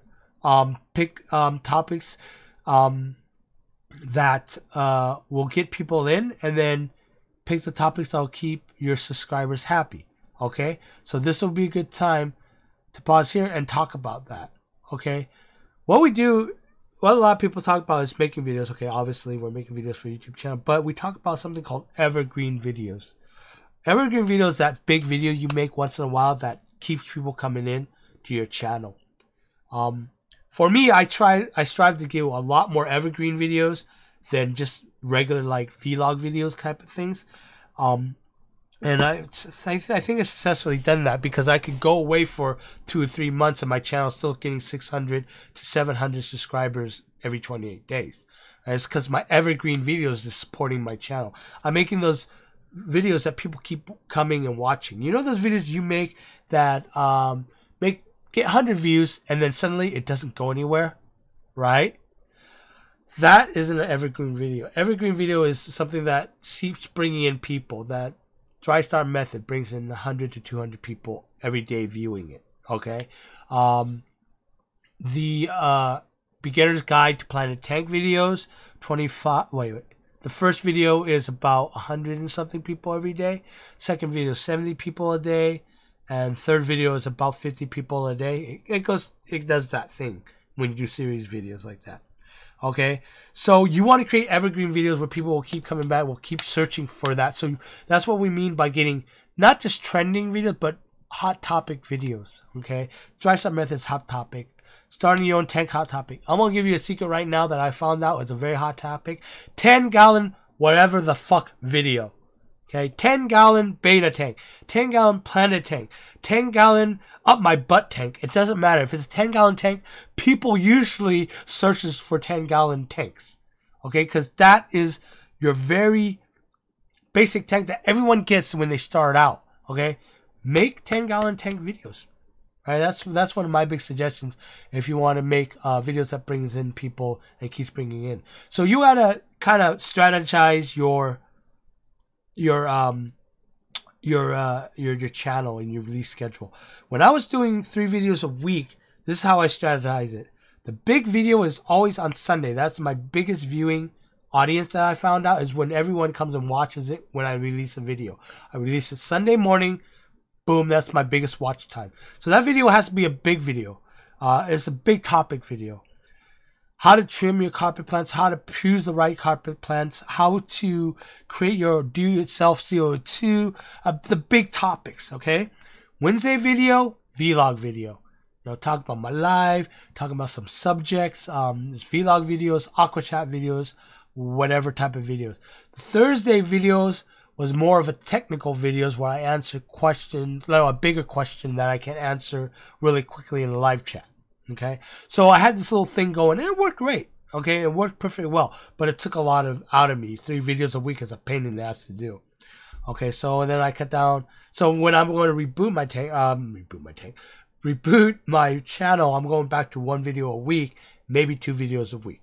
Okay, big video on Sunday. In the middle of the week, I will have a teaser video, something that still get their attention, kind of thing. Maybe Q&A to someone's a bigger answer to their someone's question that they commented. And that's the other thing too. People always ask me, where do you find ideas for your videos? Find them in your comment section. They're always asking you questions. Make a video about it if you could. Make a video about it. You know, don't squander that opportunity, okay? So, all right, back to Brian's fish tanks. Again, I want to sit down with you and go in the back end with you. I like how you're using your logo here. I like how you're using, you know, visuals, right? To say what you don't need to say, right? There's a lot of things I like that. When you start your video, who you are, what you do, and stuff like that. You don't have to already say it on your video. It's already there. Okay, so that's a good thing. Okay, you're doing your cuts, you're doing your edits. Okay, just again, most important is learn flow. Learn how to make your videos flow. See, what you want to do is get people watching a video to where it's a 10-minute video, and then they watch it, and when at the end they're going, "Wait, that's it? I want more." Okay, if you get comments like that going, "Oh wow, I wanted more," at the end, this video was so quick, I didn't know it was 10 minutes. When you get comments like that, you know you're doing something right. I get a lot of comments on that on a couple of my videos where they're saying, "Oh, I thought there was more to it. I can't believe it's a 10-minute video." Then you got it, dude. That's how you get audience retention, because you know you do something right. And when you get that kind of comments, you get a lot of comments on that one video. Keep replicating that. All right, don't lose that. Okay. Now let's talk a little about business, Brian. You do again fish food and selling aquarium products, which I've already seen you do here, is review your products, right? Do a nice review on it, and then tell them where they could buy it, you know, from you, your store or whatever. Now, this is probably the only time I will say you might want to break your rule about sending them off your YouTube channel, okay? But if you really want to build your YouTube channel, don't do that, okay? Build your YouTube channel first. Get about 5,000 subscribers, then start doing it. And then I think then you'll be okay. Either way, there's other ways around it. You can just talk about it on your video, but don't link it, right? Talk about it. Yeah, you can buy it from my store. They'll go looking for it. Trust me. If they're really interested, if you make it really enticing, they'll go and look for it, right? And there's ways to look for it. Put in the about section on your YouTube channel, right? People will go look there. Okay, they'll go to your channel and say, "Well, I really want this pump that he's talking about. Let's go to his channel here. Let's go to About Us. Is it in here? Oh, yeah, look, there it is. Boom. Put the link there." Okay, but at first, again, you don't want these links here. You don't want the Instagram. You don't want the Facebook. You don't want the Twitter. I would take all that out. And what is this? This is a link to your... Okay, this is a link to your business website. Maybe put a link there. But this big link here, you know what I would put it as? The subscribe link. All right, if you're trying to grow your channel, this is for everyone here. One of the cool things you can do is put the subscriber link on your channel. Let me go to my channel here. Okay. We've zoomed this in. Okay, you see here, click to subscribe. Okay, and it's basically this YouTube link here. Okay, can you guys see that? It's the www.youtube.com/thewaterbog, or your channel name, and then question mark sub_confirmation equals 1. Okay, it's a quick link to subscribe to your channel. No fuss, no muss. They click it, boom, they're subscribed. This works very, very well. So go and do it on your channel right away when you're watching this. It will help you get your subs if you want those subs. All right, again, you want the subs mainly, especially at the beginning, to build that that test group. Okay, that initial test group. Okay, so you want really good live subs. You want legit subs. Okay, not sub for something, not go sub my channel even though you're not gonna watch it, kind of thing. Okay, the number is useless if it's not gonna help you. Okay. All right, so back to Brian's channel. I think that's it. Brian, do you have any questions? Go ahead and ask it in the chat. I'll go ahead and look right now and see if Zach's had anything.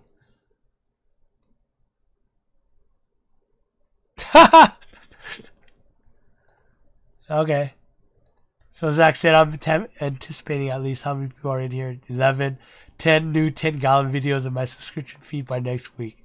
Never know. I find 10 gallons, all my 10-gallon videos get views. They get hits. People do it because they get searched on YouTube, right? 10-gallon. Look at this. I put in 10-gallon. Best ideas for your 10-gallon aquarium. Oh, idea there. Aquarium Co-op there. Corey did it, but hey, what if I heard from Zach? Zach, what is your best ideas for 10-gallon aquarium? Do it. Why not? Right? So what, Corey did it. Let's hear what Zach has to say. Let's hear what Brian has to say. Let's hear what Carissa has to say. Let's hear what Jeff has to say. Why not? You know what we used to do, Jeff? Remember in our consortium group, we used to do these type of videos? What Mario thought, what Jeff thought, what Chung thought about this model, that kind of thing.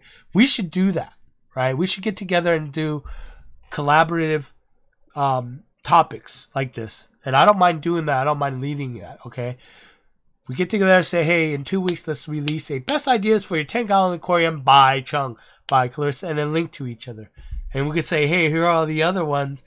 Check out at the, in the video, check out all what others thought about it. That is a huge collab. And that's like, you want to do these big collabs because it's fun. First of all, it makes you look cool, So other than, and this is like being released at the same time. We're not talking about, challenges. We're talking about collab releases, It worked really well when we did it in the consortium. But as you can see here, I did a 10-gallon search. All these 10-gallon stuff came up. Huge. Now, it's going to be a heck of a competition. But if you do and make the video really well, and then it starts getting, placed, then you might be up here. It's going to be hard to do it, but you never know. 10-gallon is a very popular subject. What you want to do now is say, well, if I talk about not just 10-gallon, what if I talk about 10-gallon betta fish? Like betta tank. You can look here. Now, this is one thing I get FaceBuddy for, because it tells you this. This is a very poor topic to do a video on because it's such high in competition. The search volume, though, is searched a lot. It's in the green, meaning that lots of people search it, but the competition's high. So what if I went, okay, rosetail betta tank. Okay, competition is low. Search volume is low, but you got to remember your search volume is also included in the 10-gallon betta search, right? So this overall is good. 62 out of 100 is good. That means if you do a video on a 10-gallon rosetail betta and do it really well, then you might get on top of this list here, which will then kind of shuffle over to the other 10-gallon betta or 10-gallon search results. Does that make sense? If you're king on this search result, then it'll help you be king on other search results. Hope that makes sense. Okay, so that's another tip here. I'm just like going tip after tip. There's no organization on this. Sorry, guys. But, I get really excited talking about YouTube a lot. Okay. So, hopefully that's it, Brian. Let me know if you have any questions.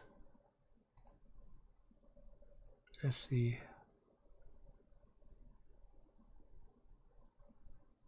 Okay, Brian. Yeah, again, love to talk to you in private, go over your stats and stuff, and see more about what works for you and stuff. A lot of you guys really have some great stuff going, and I think you guys could go well and just do it. There's these tips and tricks that I learned that I could teach you guys and stuff like that.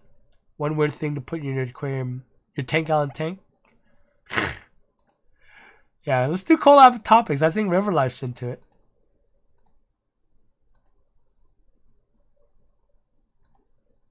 Can we talk about more collab topics? Yeah. Maybe we should talk about it in the next session. Let me think about it. Maybe I'll create a first collab topic we all do together. Right? And go with that. And then, like 10-gallon Oscar tank. Yeah, you'll get a lot of views like that, but I don't know if it's the kind of views you really want to get. No, views about going, oh, that tank's too small for that Oscar. What are you, stupid? Why are you doing that? You're going to kill your fish. That's cruelty to animals. I'm calling the ASPCA on you. Alright, Carissa, let's talk about your channel. And I guess you just started this, but I actually enjoy your channel. By the way, here is off because I was watching, I was looking at your channel when I got home because I saw your link. First of all, right off the bat, you should change your focus to an all pets channel. If and only if you're going to keep doing your geckos, keep doing your newts, and doing fish at the same time. And I noticed you had a dog. Do an all pets channel. Those are really good. I mean, you're going with Jenny, Jenny from Solid Gold Aquatics, Pet Adventures, Taylor and Nicole Dean. They're really popular channels. Okay. And it will work. I noticed you don't put yourself in front of the camera. I don't know if that's on purpose or it's just harder for you to film. Putting yourself in front of the camera is really help you relate to your audience. But if you don't, that's okay too. Because if you're keeping geckos, I'm pretty sure you know the channel Leopard Geckos. I don't know if you know that channel. One of my favorite channels. I watch the channel all the time for gecko related information. And she does really good without showing herself in front of the camera. So look at her channel and see how she's doing, and and she does it really well too. And if we look at it together, if we sit here together, I could point out all the things. So she uses a lot of B-rolls, right? When she talks about something, you got a B-roll of it. There's no hesitation on it. If she's just babbling on, then it's B-roll after B-roll of a related subject. So she keeps it related. You know, what you're watching is related to what she's talking about. And all she does is talk. She doesn't ever show herself in front of the face, in front of the camera, even on her profile pic, right? No one knows what she looks like, but everyone loves her channel. It's a great channel. So you think along the lines of doing an all pets channel, maybe in the style that she's doing it in, take some tips and pointers from her. But honestly, I could hear you. I could see what you're pointing at. You need to do more edits, is probably what I had to say. Your thing about the crystals, keep going with that, right? Because you want to push your crystals. I think you're selling these, right? Keep pushing your crystals about how to, use them in fish tanks. Do a lot more of those type of videos. How to use crystals in the fish tanks, help sell your product, as well as I think it's a really cool topic to talk about. Escaping with crystals. Escaping with crystals with Carissa. Okay? Boom, boom, boom, boom.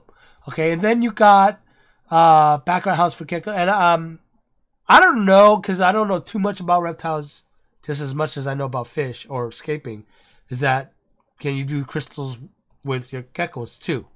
I think so, right? Gecko's not going to eat it. They're not going to mess with it. So, you could do a gecko setup with crystals too. That would be another cool video. People might want to see it because it's unique. It's different, right? But what you need to do is fix, I think what you need to do. What you should do, or what I would suggest you do, is work on editing more. A lot of stuff I notice is very close up. All right? Don't worry about moving back. All right? And just out of the blue, I'm not trying to be sexist, but you have a really cute accent, so you're going to get all the American audience with it. So keep that going, right? So you get close in a lot of things. I noticed that, right? Pan back and then move in, maybe, kind of thing. Work on your camera work is what I'm trying to say here. Maybe a little more, move in a little more. Get a little fancy. Take a little risk here and there with your camera work. It looks like you are editing just quite fine. Get those edits tighter, right? Your voiceover is perfect. I like it. And yeah, I think more clever ways. Again, it looks like you just started. You're still new on this. So make sure you're following those advice on the front end of your channel. Do your channel intro, right? How many uploads do you have? Yeah, I was looking over. No, that's right. You are still new. Okay, do a channel intro. Your uploads and create playlists. That's fine. Leave them there. Put your uploads and your next list underneath that. Put popular videos, and then you create a list. And that's a good way to start. And then start building up from there. Your thumbnails, need to see the picture more. I need to see the words more. I can barely see this right now. Okay, as you can tell right here. Blow out the picture and put the words over the picture, if that makes any sense. Okay, and I'm not sure what you're doing to make your thumbnails. If you could post it in the chat right now. I will hunt your store down relentlessly. Oh, I love you, Elizabeth. Is upgrading from TubeBuddy free version worth the investment for an opinion? I think I pay for the lowest costing YouTube TubeBuddy, but I think, don't quote me on that. I think I stopped paying for it because I started using Morning Fame more than anything else than YouTube. TubeBuddy, I only use it for stats, and that's free, so I don't think I'm paying for it anymore. Okay, I'm just using it to look at stats really quick. That's how I know things like how someone's channel is doing. Okay, I'll look like Carissa. Look, she's already getting subs for a small channel. 10 subs here, probably because she joined TGA. That will help. But you get little tiny subs here. Where are you getting these from, Carissa? Find out where you're getting these from. If it's getting from your videos, find out which videos are doing good and do more of those videos. Those type of videos, right? Those same topics or whatever. See, I can see really easily how quickly, you know, just from how well you're doing on the channel. I could tell also when someone gets a boost and not doing well from it. Okay? I don't want to name names. I don't want to do this. I won't name names. I'm not going to put names in here. Because I really don't want to start any drama. But it really nerves me unendingly when a big channel throws a bone to a smaller channel and they squander that opportunity by doing things that's stupid, like I talked about. Remember when I talked about collabing and who you relate yourself to? You know, it's one of those things. But yeah, Clarissa, I actually think, you know, if you focus, and we talk about that tip, focus on something. Your focus might not be aquatics anymore, but a more general pet channel, and I think you should go with that because you actually want to know about it. Second, you have the content to do it. You have the content. You have the stuff to make the content. You have your geckos. You have your fish. You have your dog. I don't know what other pets you have, but this is good. How to culture microworms. I was watching this all day when I got home. This is really good instruction. I like your scenes you pick. I would pick the tighter edits, and if you're not sure what that means, we have to sit down. I have to talk to you about it. Okay. Instead of more front end shots, more above shots maybe, so they could see whatever you're using to do this a little better.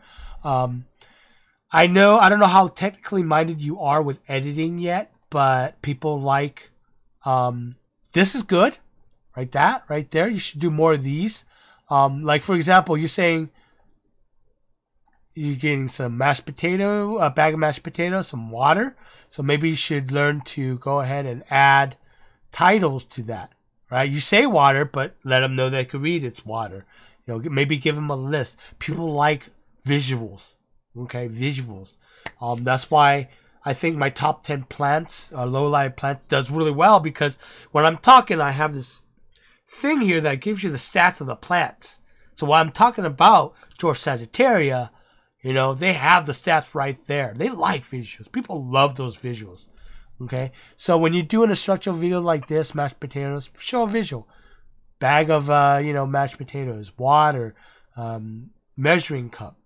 And then you could even, if you want to do them in steps. Now, first step, pour the mash into the dry mash into the mixing cup, right? Do it in steps. Show those visuals. If you get creative with it. Again, I know you have the ability to put titles in there. So whatever editing tool you're using, learn how to put in lower thirds. That's what they're called, lower thirds. Okay? Titles or lower thirds. Lower thirds is your best bet because that's the common name for it in film. Okay? In editing. All right? So see if your editing program allows you to put in lower thirds. Okay? But I like this. I was watching this. This is really cool. I'm like, oh, cool. I made my own microworms. Like this. Like, see, this is perfect. You did do it. You're putting words in here. So you're putting lower thirds in there. Put those titles in there. Make it a little more easier to view. One thing I always like telling people to do is if you're doing titles, like see how hard it is to read. What you do is do white with a black border. Okay, and that's the trick I learned. That will show up on any background. Okay, so white text with black border around your text. see if you could do that with your editing software, whatever you're using to do this. Okay, always put a border so that people could see your text. Okay, but I like this, Carissa. This is actually a good video. 59 views, 60. So you're already averaging around 50, and you got some spikes on this one. Featuring Prime Hatchery, free or cheap. Dude, this is a really good video. I didn't see this video. I gotta look at this video. See how well you put it together.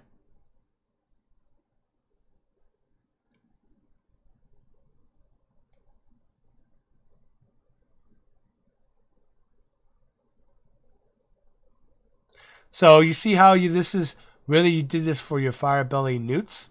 Make a playlist called Firebelly Newts. So put that other video of Firebelly Newts in there. Where is it? This one, unboxing of the new Chinese Firebelly Newts, right? And then put this video in here. And then you create a playlist on it that people will find if they search for Firebelly Newts, which could be, you never know. Sometimes these animals, these pets will blow up, and it's just suddenly, like, you know, in the fish hobby, something will blow up, and then you already have a video on it, and then everyone's searching for it, and suddenly, boom, you know, you got a huge channel now because of that one topic. Because that one pet that everyone wants to get now is suddenly popular, and you're one of the videos that's already on top of the list. Okay, you never underestimate your luck, especially with YouTube. You never know. Okay, so when you're making a video, always think of hand as it's going to be a big video. So you need to put everything in place to make it a big video. Assuming that topic that you're making, it's going to be the next hottest topic, because you never ever know. Especially in a niche community like this that goes really, really fast.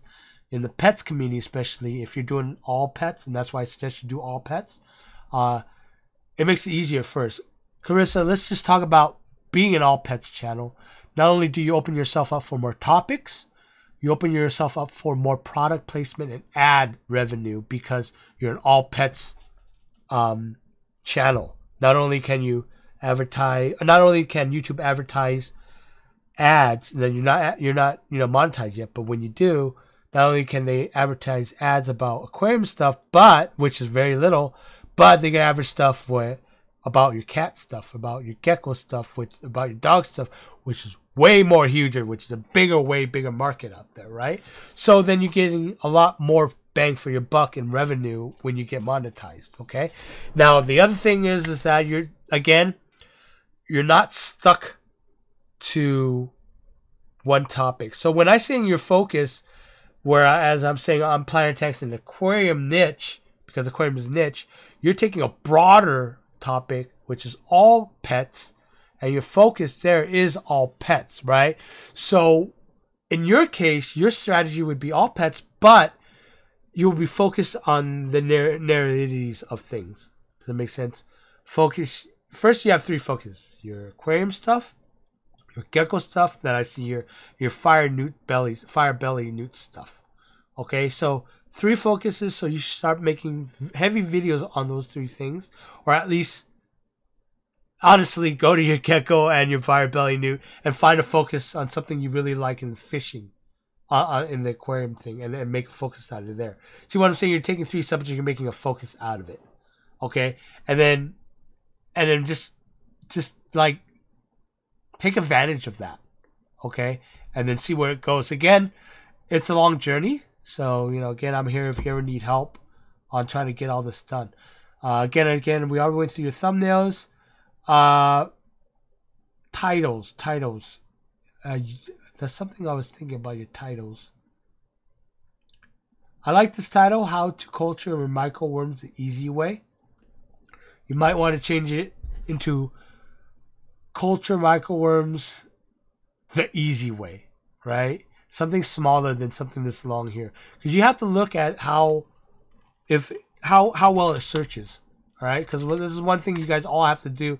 When you choose a topic, how well does people search for it on YouTube? Because remember, YouTube is the second largest search engine in the world. The first is Google, which is the same damn company. Okay?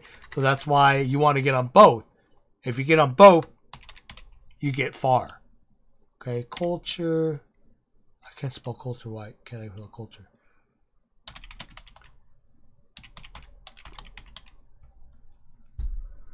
See, culture microworms without starter.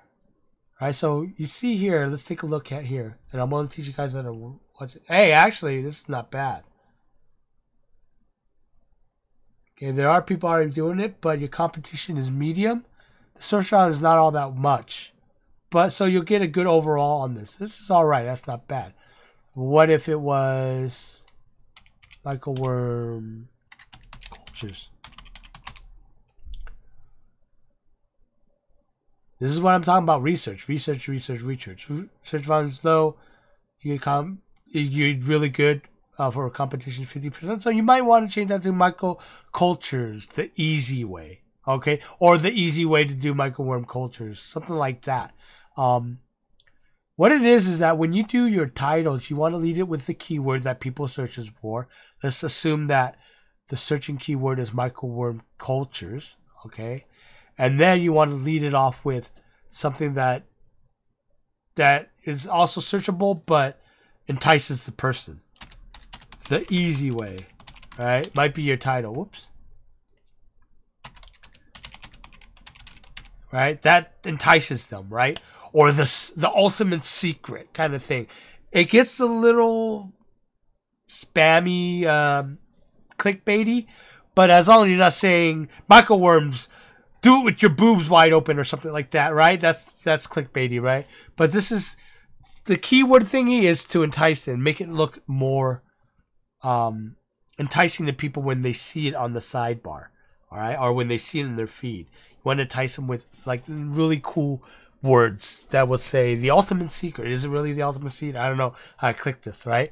And then that's your responsibility from there on, getting to click the video. And then after the video, your next responsibility is to keep them there. And that, again, is about making the video. Okay.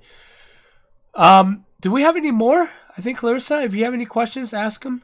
I don't know if there's anyone else, but we are getting late, so I'm going to shut this off. We've already been going for 2 hours, but I had fun.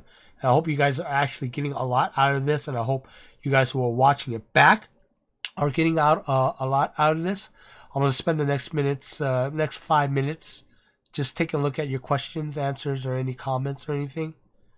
So, yeah. But, Clarissa, I don't know what your plans are for this. Let me see what you said about your plans.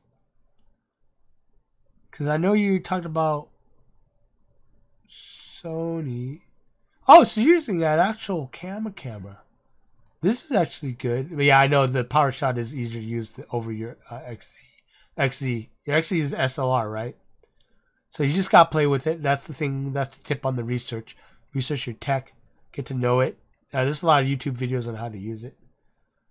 Yeah, manual focus is a pain, but it makes a good picture once you get it down. Filmora for editing. Oh, cool. So you can do those editings that I'm telling you to do. Go to inspire, educate, and share in the hobby. That's good. I say go all pets channel, right? And do the gecko. Promote the geckos, promote the fire newts, promote the dog, promote the cats if you have a cat, promote your fishes. Do it all, right? And that way you'll have an ongoing thing. And maybe if you pick some kind of focus, maybe your focus is all on just caring for the pets, or your focus could be all beginners, okay? Your focus doesn't have to be one narrow subject, or rather the genre of the subject, right? Maybe it's all about newbie stuff. Yeah, newbie taking, I would like to see a newbie guide on keeping geckos, or choosing your gecko, or maintaining your geckos, or taking care of your geckos. Newbie guides on fire, picking a fire newt, where to buy a fire newt, how to take care of them, like that. Maybe that could be your focus, beginning tutorials and stuff like that, beginning entertainment, beginning inspiring, and stuff like that. Or you might move to a vlog format, or do both. Move to a vlog format where you just vlog about your stuff. But if you do the vlog format, you gotta be good at telling stories, because that's how vlog explodes, by being a good storyteller. Hey, for all you guys out there who want to do vlogs, the key to vlogging is being able to tell a really, really good story. It's actually the key to everything, even the tutorials and stuff. If you can tell a good story, you can actually do well. River Life, I'm talking to you. Rack, I'm talking to you about, you tell a good story, all right, and you do decent videos about reviews and stuff, all right. So if you can mesh those two together, you do pretty well, right? Get that with editing skills up, along with what you already have now, and improve on those. And then tell the stories with the visuals that you've already got going here. Because when you told the stories about the power outage, it was pretty... I actually sat there and watched most of it. Okay, it was a little long, but I did watch most of it. So, pacing, you gotta learn that kind of thing. Those kind of things, those little tips and tricks will really go a long way to make all your videos really, really stand out. Okay? But Carissa, I hope that helps. Yeah?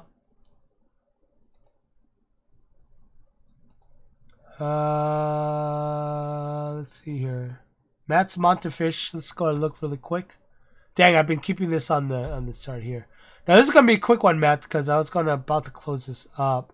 Oh, Matt, I think I was looking at your stuff before.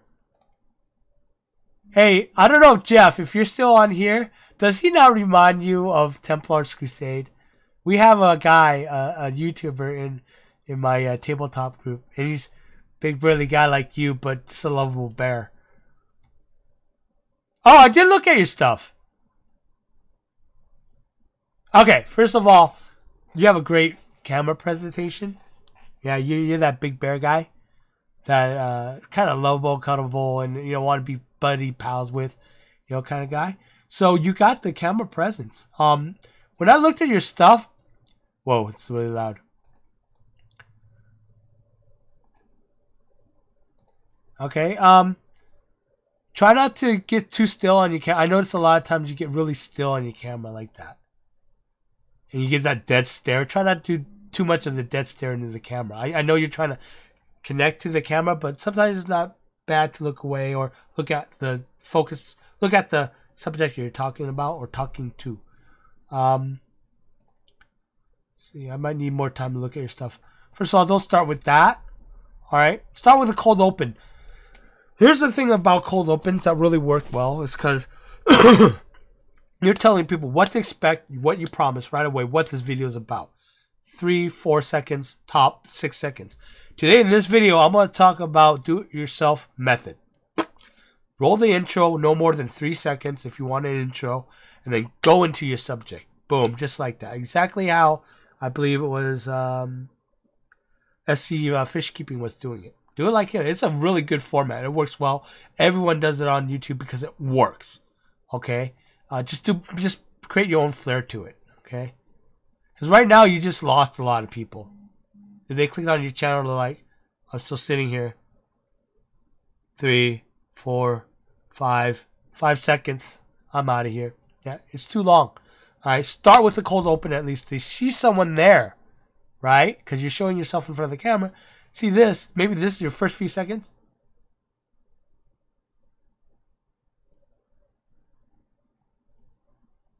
Boom. Cold open is right there. Put that in front of your intro and then roll your intro and then go into that. Okay? Something like that. You know, things like that. You know, get that cold open up so they know that they're seeing a person. They know what you're going to talk about in the video so they can decide then and there if they want to watch a video. And honestly, if you do that, they're more appreciative. They know that you're spending time on making your videos to make them feel comfortable about watching your videos. And that does, that little things like that go a long way. When you don't pander to your audience. Because they know when you're pandering. They know when you're full of shit. They know when you're not passionate about what you're talking about. They know. Okay? A lot of people want to take it as stupid. They're just collecting money and clicks from them. It's not. If you want long-term commitment from your audience, give them long-term commitment from making your videos, okay? Okay, something like this right here. Put the light in front of you, never behind. Okay, because what you do is you're shadowing yourself out, and it's going to make yourself a shadow, and it's bad lighting. It's hard to see you. So try to get the light in front of you, or turn off that light and put a light in front of you so it shines in front of you. Okay.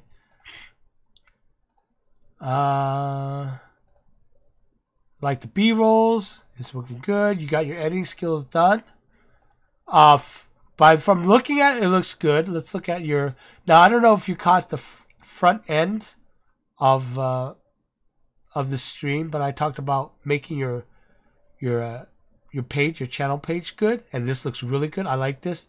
This fits on phones and your and on PCs, desktops. And I didn't talk about this earlier, you guys, but you know, your channel banner is important because it tells people things. Okay, first tell what it's about. You know, it shows you if whatever your brand is it about aquariums? Then they'll know right away whether or not they want to be there or not. Okay, like I said, don't take advantage of your audience and don't pander to them, and don't pretend they're dumb or anything. Right? I take away like, comment, subscribe, and put a byline saying what you're about. We know it's monster fish, but what exactly monster fish? Is it tutorials? Is it my adventures with keeping monster fishes kind of thing? Maybe you want to tell them what it's about. Okay, like, comment, subscribe. You can do that in your videos. You don't need it in your channel banner. Maybe a schedule saying videos every Wednesday, every Friday. That always helps too. I don't know if you're on the schedule or not. Okay, so you got your uploads here. I'm not subscribed to you, so I'm not seeing a channel intro. Make a channel intro. Do that. That works. It does help bring people to subscribe to your channel. Your next playlist should be your popular uploads. Okay, and then anything else. I would suggest go back to the stream and watch the playlist part where I talk about playlists. I don't know if you created any. Yeah, you did create some. Do it yourself how to. Put them on your home page right here. I don't know why you're not doing that. You know, if you have playlists, show them. Your own playlist with your videos, show them. So that they know that there's a playlist. They click into it. If they get trapped in that playlist, you create a video trap. Okay, and they'll binge your videos and stuff. So that's important. Now videos, doing that most popular in front of your channel page is important because you have some decent. Look, you have a very decent video right here. Why is this not doing more? 1.4. Okay, 1400 is good. How to care for freshwater stingray. Huge subject, huge topic. Let's see what you're doing wrong here. Great intro. I love the stop motion thing. You're sticking it right in the face saying this is about stingrays. Roll your intro. That's cool. This is one of those things where you don't have to sit there and talk about what the video is about. You showed it in pictures. Pictures worth 1,000 words, right? Okay? And then you roll intro. That's how you do it. That's how you do it, okay?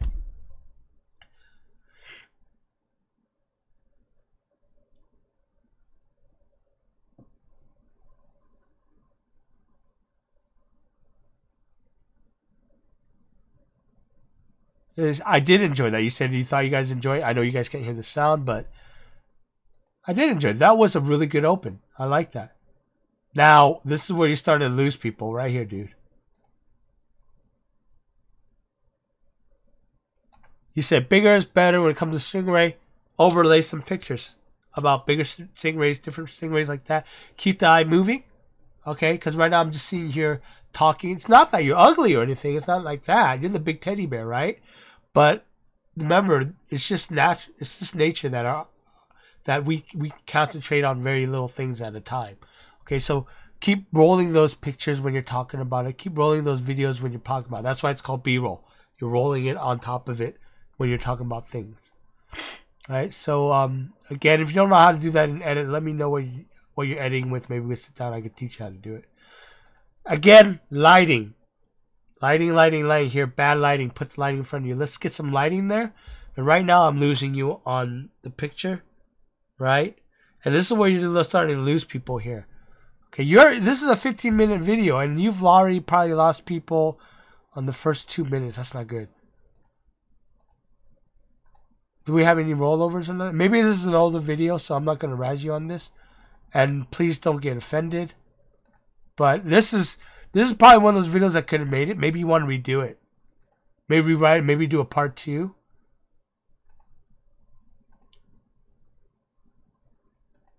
Yeah, maybe cut it out, or maybe make a series out of it, because it looks like you talked on for 15 minutes. Cut this into a series and redo it. I think it'll do well, because you know about freshwater stingrays. I don't, so I can't make a series about this, but you can. So if you can make a 3-part video series about this, maybe you should. That's a good idea, right? Try that. Do your wonderful charisma in front of it. You know, that first shot right there. Freaking awesome. It got my attention right there. Look at that. Beautiful shot. Beautiful filmography right there. Right? got you right into it with the music going and everything. That's good. Okay, so if you could split some 3 videos, don't just have you sitting there talking. If you're gonna be talking, B-roll those. Take as much B-roll as you can at aquariums maybe, or your own stingrays, or take photos on, you know, or get photos from, you know, a royalty-free site or whatever, so you could B-roll them over. Okay, or change where the location of where you're talking. Don't just sit there in one place. If you're going to be sitting a lot, change the angle or change the background, whatever. But I think this could turn into a really good series. It's already doing 1,400 on since October 8, 2018. So it's just last year. It's a few months ago. I'd really love to see you redo this. Okay, freshwater stingrays, you're 6 on this right here. So you are placing freshwater. Look at this. You're first on freshwater stingray keyword.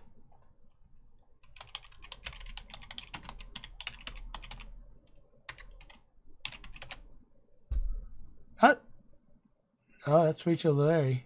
There you are. You're second on here. Oh my God. You know what I'm saying? But why aren't you getting more views though? Right? It's because the way the video. This is a good example of great presentation, great getting in the door. But once you got in the door, you failed in the responsibility of keeping them watching your video because you were sitting there talking so long, which you could easily spice it up with better lighting, better rollovers and stuff like that. Redo this one. I think you'd do good on this one. Keep this one up though, right? But see how you've already sectioned this video off already? Make it into parts. I think you'd do that. If you need help, let me know. I'll be happy to sit down with you and write a script on this. Okay. Going back to the keywords here. So up here so you can see it. Yeah, first on freshwater stingrays, freshwater stingray. Stingray care guide, I like that. You're third on that keyword, so that's good. So when I do a stingray care guide, you should be the 3rd or 4th around there somewhere. Okay, and this is one good use of TubeBuddy. Okay, the other use. Okay, before we close out, I'm talking forever here. This is gonna be a very long video. The other use is Morning Fame, which I use a lot. Okay, and what we have is the workshop. What is the workshop? Strategy. Okay. All right. Yeah, that's the workshop. I want to research my next video. Let's say I want to do a video like you, Monster Fish Ray. And I want to do freshwater stingrays. Let me go ahead and make this bigger. So what I do is, what Morning Fame does is they'll take your keywords, they'll find the most common keywords. You see King of DIY comes up because Joey does stingray videos a lot. You see freshwater stingrays. That's the target keyword we want to do. So we'll choose step 3. Okay, freshwater stingray. It rates how many subscribers that is thinks you're going to get from it, how many views you're going to get from it, how many likes and comments you'll get out of this video, and the relevance to your channel. It's B to my channel because I'm an aquarium channel here, right? So it's not all that great, but this is just the title. We're trying to figure out the title. So we know it's freshwater stingray. It's probably not great because the way it's doing this. See, what it does is take the gateway video, which this is Palmer's Aquatics. I don't know who does this one. And it ranks your current channel. It's ranking my channel, not your channel, Monster Fish, right? So it ranks it on what's in the search term for that search. Okay, and then it'll rate that. It'll take all those stats and rate on and try to guess what you could get out of it, basically. And it works. It's pretty accurate. All right, so if freshwater stingrays is going to be EEDB, you want at least D's, right? Maybe we do freshwater aquarium, stingray aquarium. You also did care guide, right? How to care for. So instead of saying how to care for, why don't we just call it a care guide? All right, people are already doing that. Look at that, CDAA. Maybe I should do a freshwater stingray care guide, right? So it's going to get you some decent traffic. It's going to give you lots of subscribers. it's going to give you a lot of likes and comments and relevance based on my channel. Now, I don't know what it's going to base like on yours because you have to log in, sign up an account and all that, right? But once you got this, see, here's what else it does, right? Once you got this, you go, okay, choose step 4. Okay, and this is why I love Morning Fame. It tells you, it gives you tips about how to title your video. Okay, what kind of descriptions you should use, and it helps you with keywords. It gives you a rating and relevance rating based on your channel about how well that keyword will do, right? And then that 6% meaning that it's 6% related. It's a 6% that it'll put to my relevancy rating. See, right now it's a D. If I get more relevant, right here, like say, this is how you make more relevant. In my description, I put freshwater stingray care guide because that's part of my title and it's part of the keyword search. Learn how to care for monster stingrays.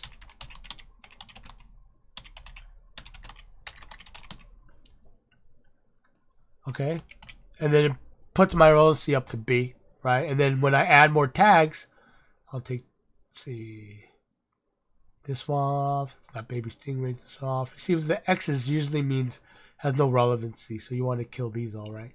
And then what you do is find more keywords that will match. Like if you want to do freshwater stingray, right? Right, you might want to add aquarium in it. I'll add another 5% to your relevancy. Add tank in it. Add stingray care. Now your relevancy is A. So you're very relevant. When you're relevant, YouTube promotes you. That's another thing that adds to your promoting. Let's say promoting is a number. All right. So every time you do a good video, a relevant video that people stay and watch all the time, it adds more numbers to it. Right. So this is kind of what it is. If your keywords are relevant to your video, then YouTube will be more comfortable promoting it as such. Okay, and then you'll get a more relevancy to it. It'll promote you more.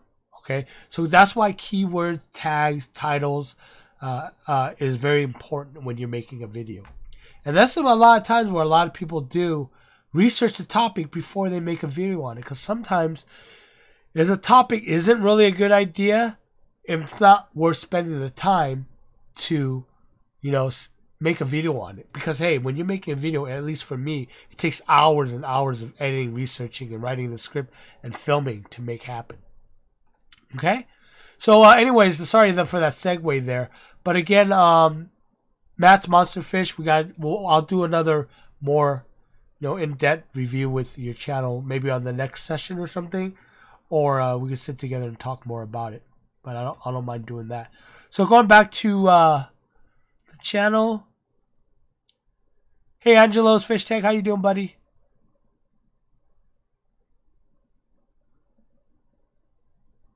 Let's see here. We're going here. I'm just seeing what you guys are all talking about before we sign off here. Sorry, Brian Fish. I know he already left a long time ago. Long Island Fish Guy asks, what do I think about video length? Video length really does not matter.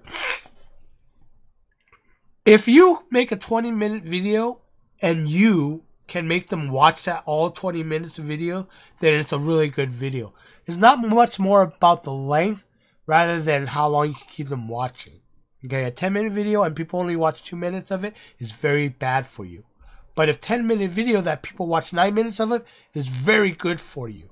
So again, not about the length. Of course, you want 20-minute videos where everyone watches 19 minutes of it, right? If you could do that, if you found a formula to that, or if your charisma's that great, or you keep them cliffhanging for the next, the next 10 minutes of it, then you got it down. You do videos like that. It works great, okay? So again, more about watch time, less about worrying about the length of the video.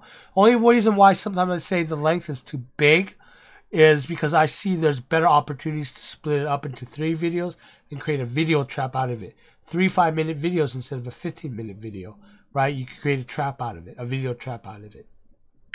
Sometimes I'll say, well, it's a 15-minute video because I find it really boring to watch the first 2 minutes of it, right? That usually tells you your video's too long.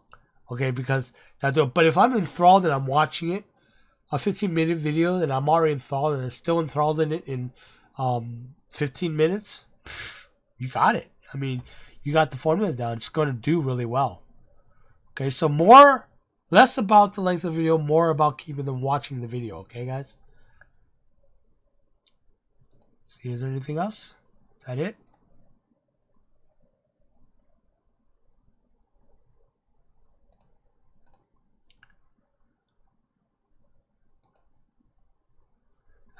My thing keeps freezing.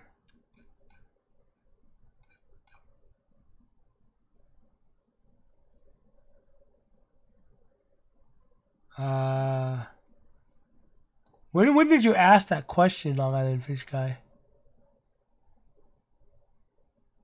Yeah, I did see it, I think. That's it. Yeah, I totally got lost in the replies, guys. And the thing I think I have to relog into my channel. Yep. Dang it, hold on. Okay, so I have an app written where I could keep track of the conversation. Okay.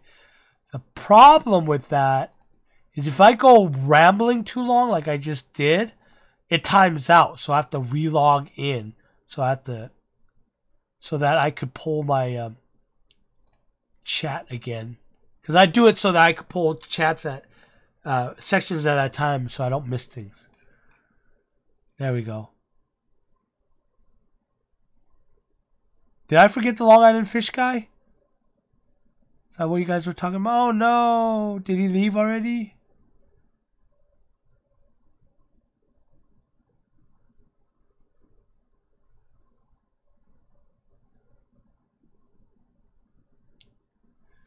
Yeah, you know what, you guys? It seems to be popular, guys. So Long Island Fish Guy, let me redo your chat. Let me do your channel there. I want to actually spend time on it. I want to look at it too before I go on. So let me make sure you post your link on the next one. I don't know why I missed you. Why did I miss you? Oh, there it was, because it was hidden, Anthony. I'm sorry. All right, let me do this again, and I probably will do this maybe on Sunday. Let me see if I have time on Sunday. If not, it'll be during the week next week. Okay, let me do it again because I don't want to rush it. I also want to sit and look at some of Matt's stuff too. Monster fish. So let me do it next time because we're running really, really long on here. And I apologize for missing that. Sorry, buddy. I promise I'll get to it next.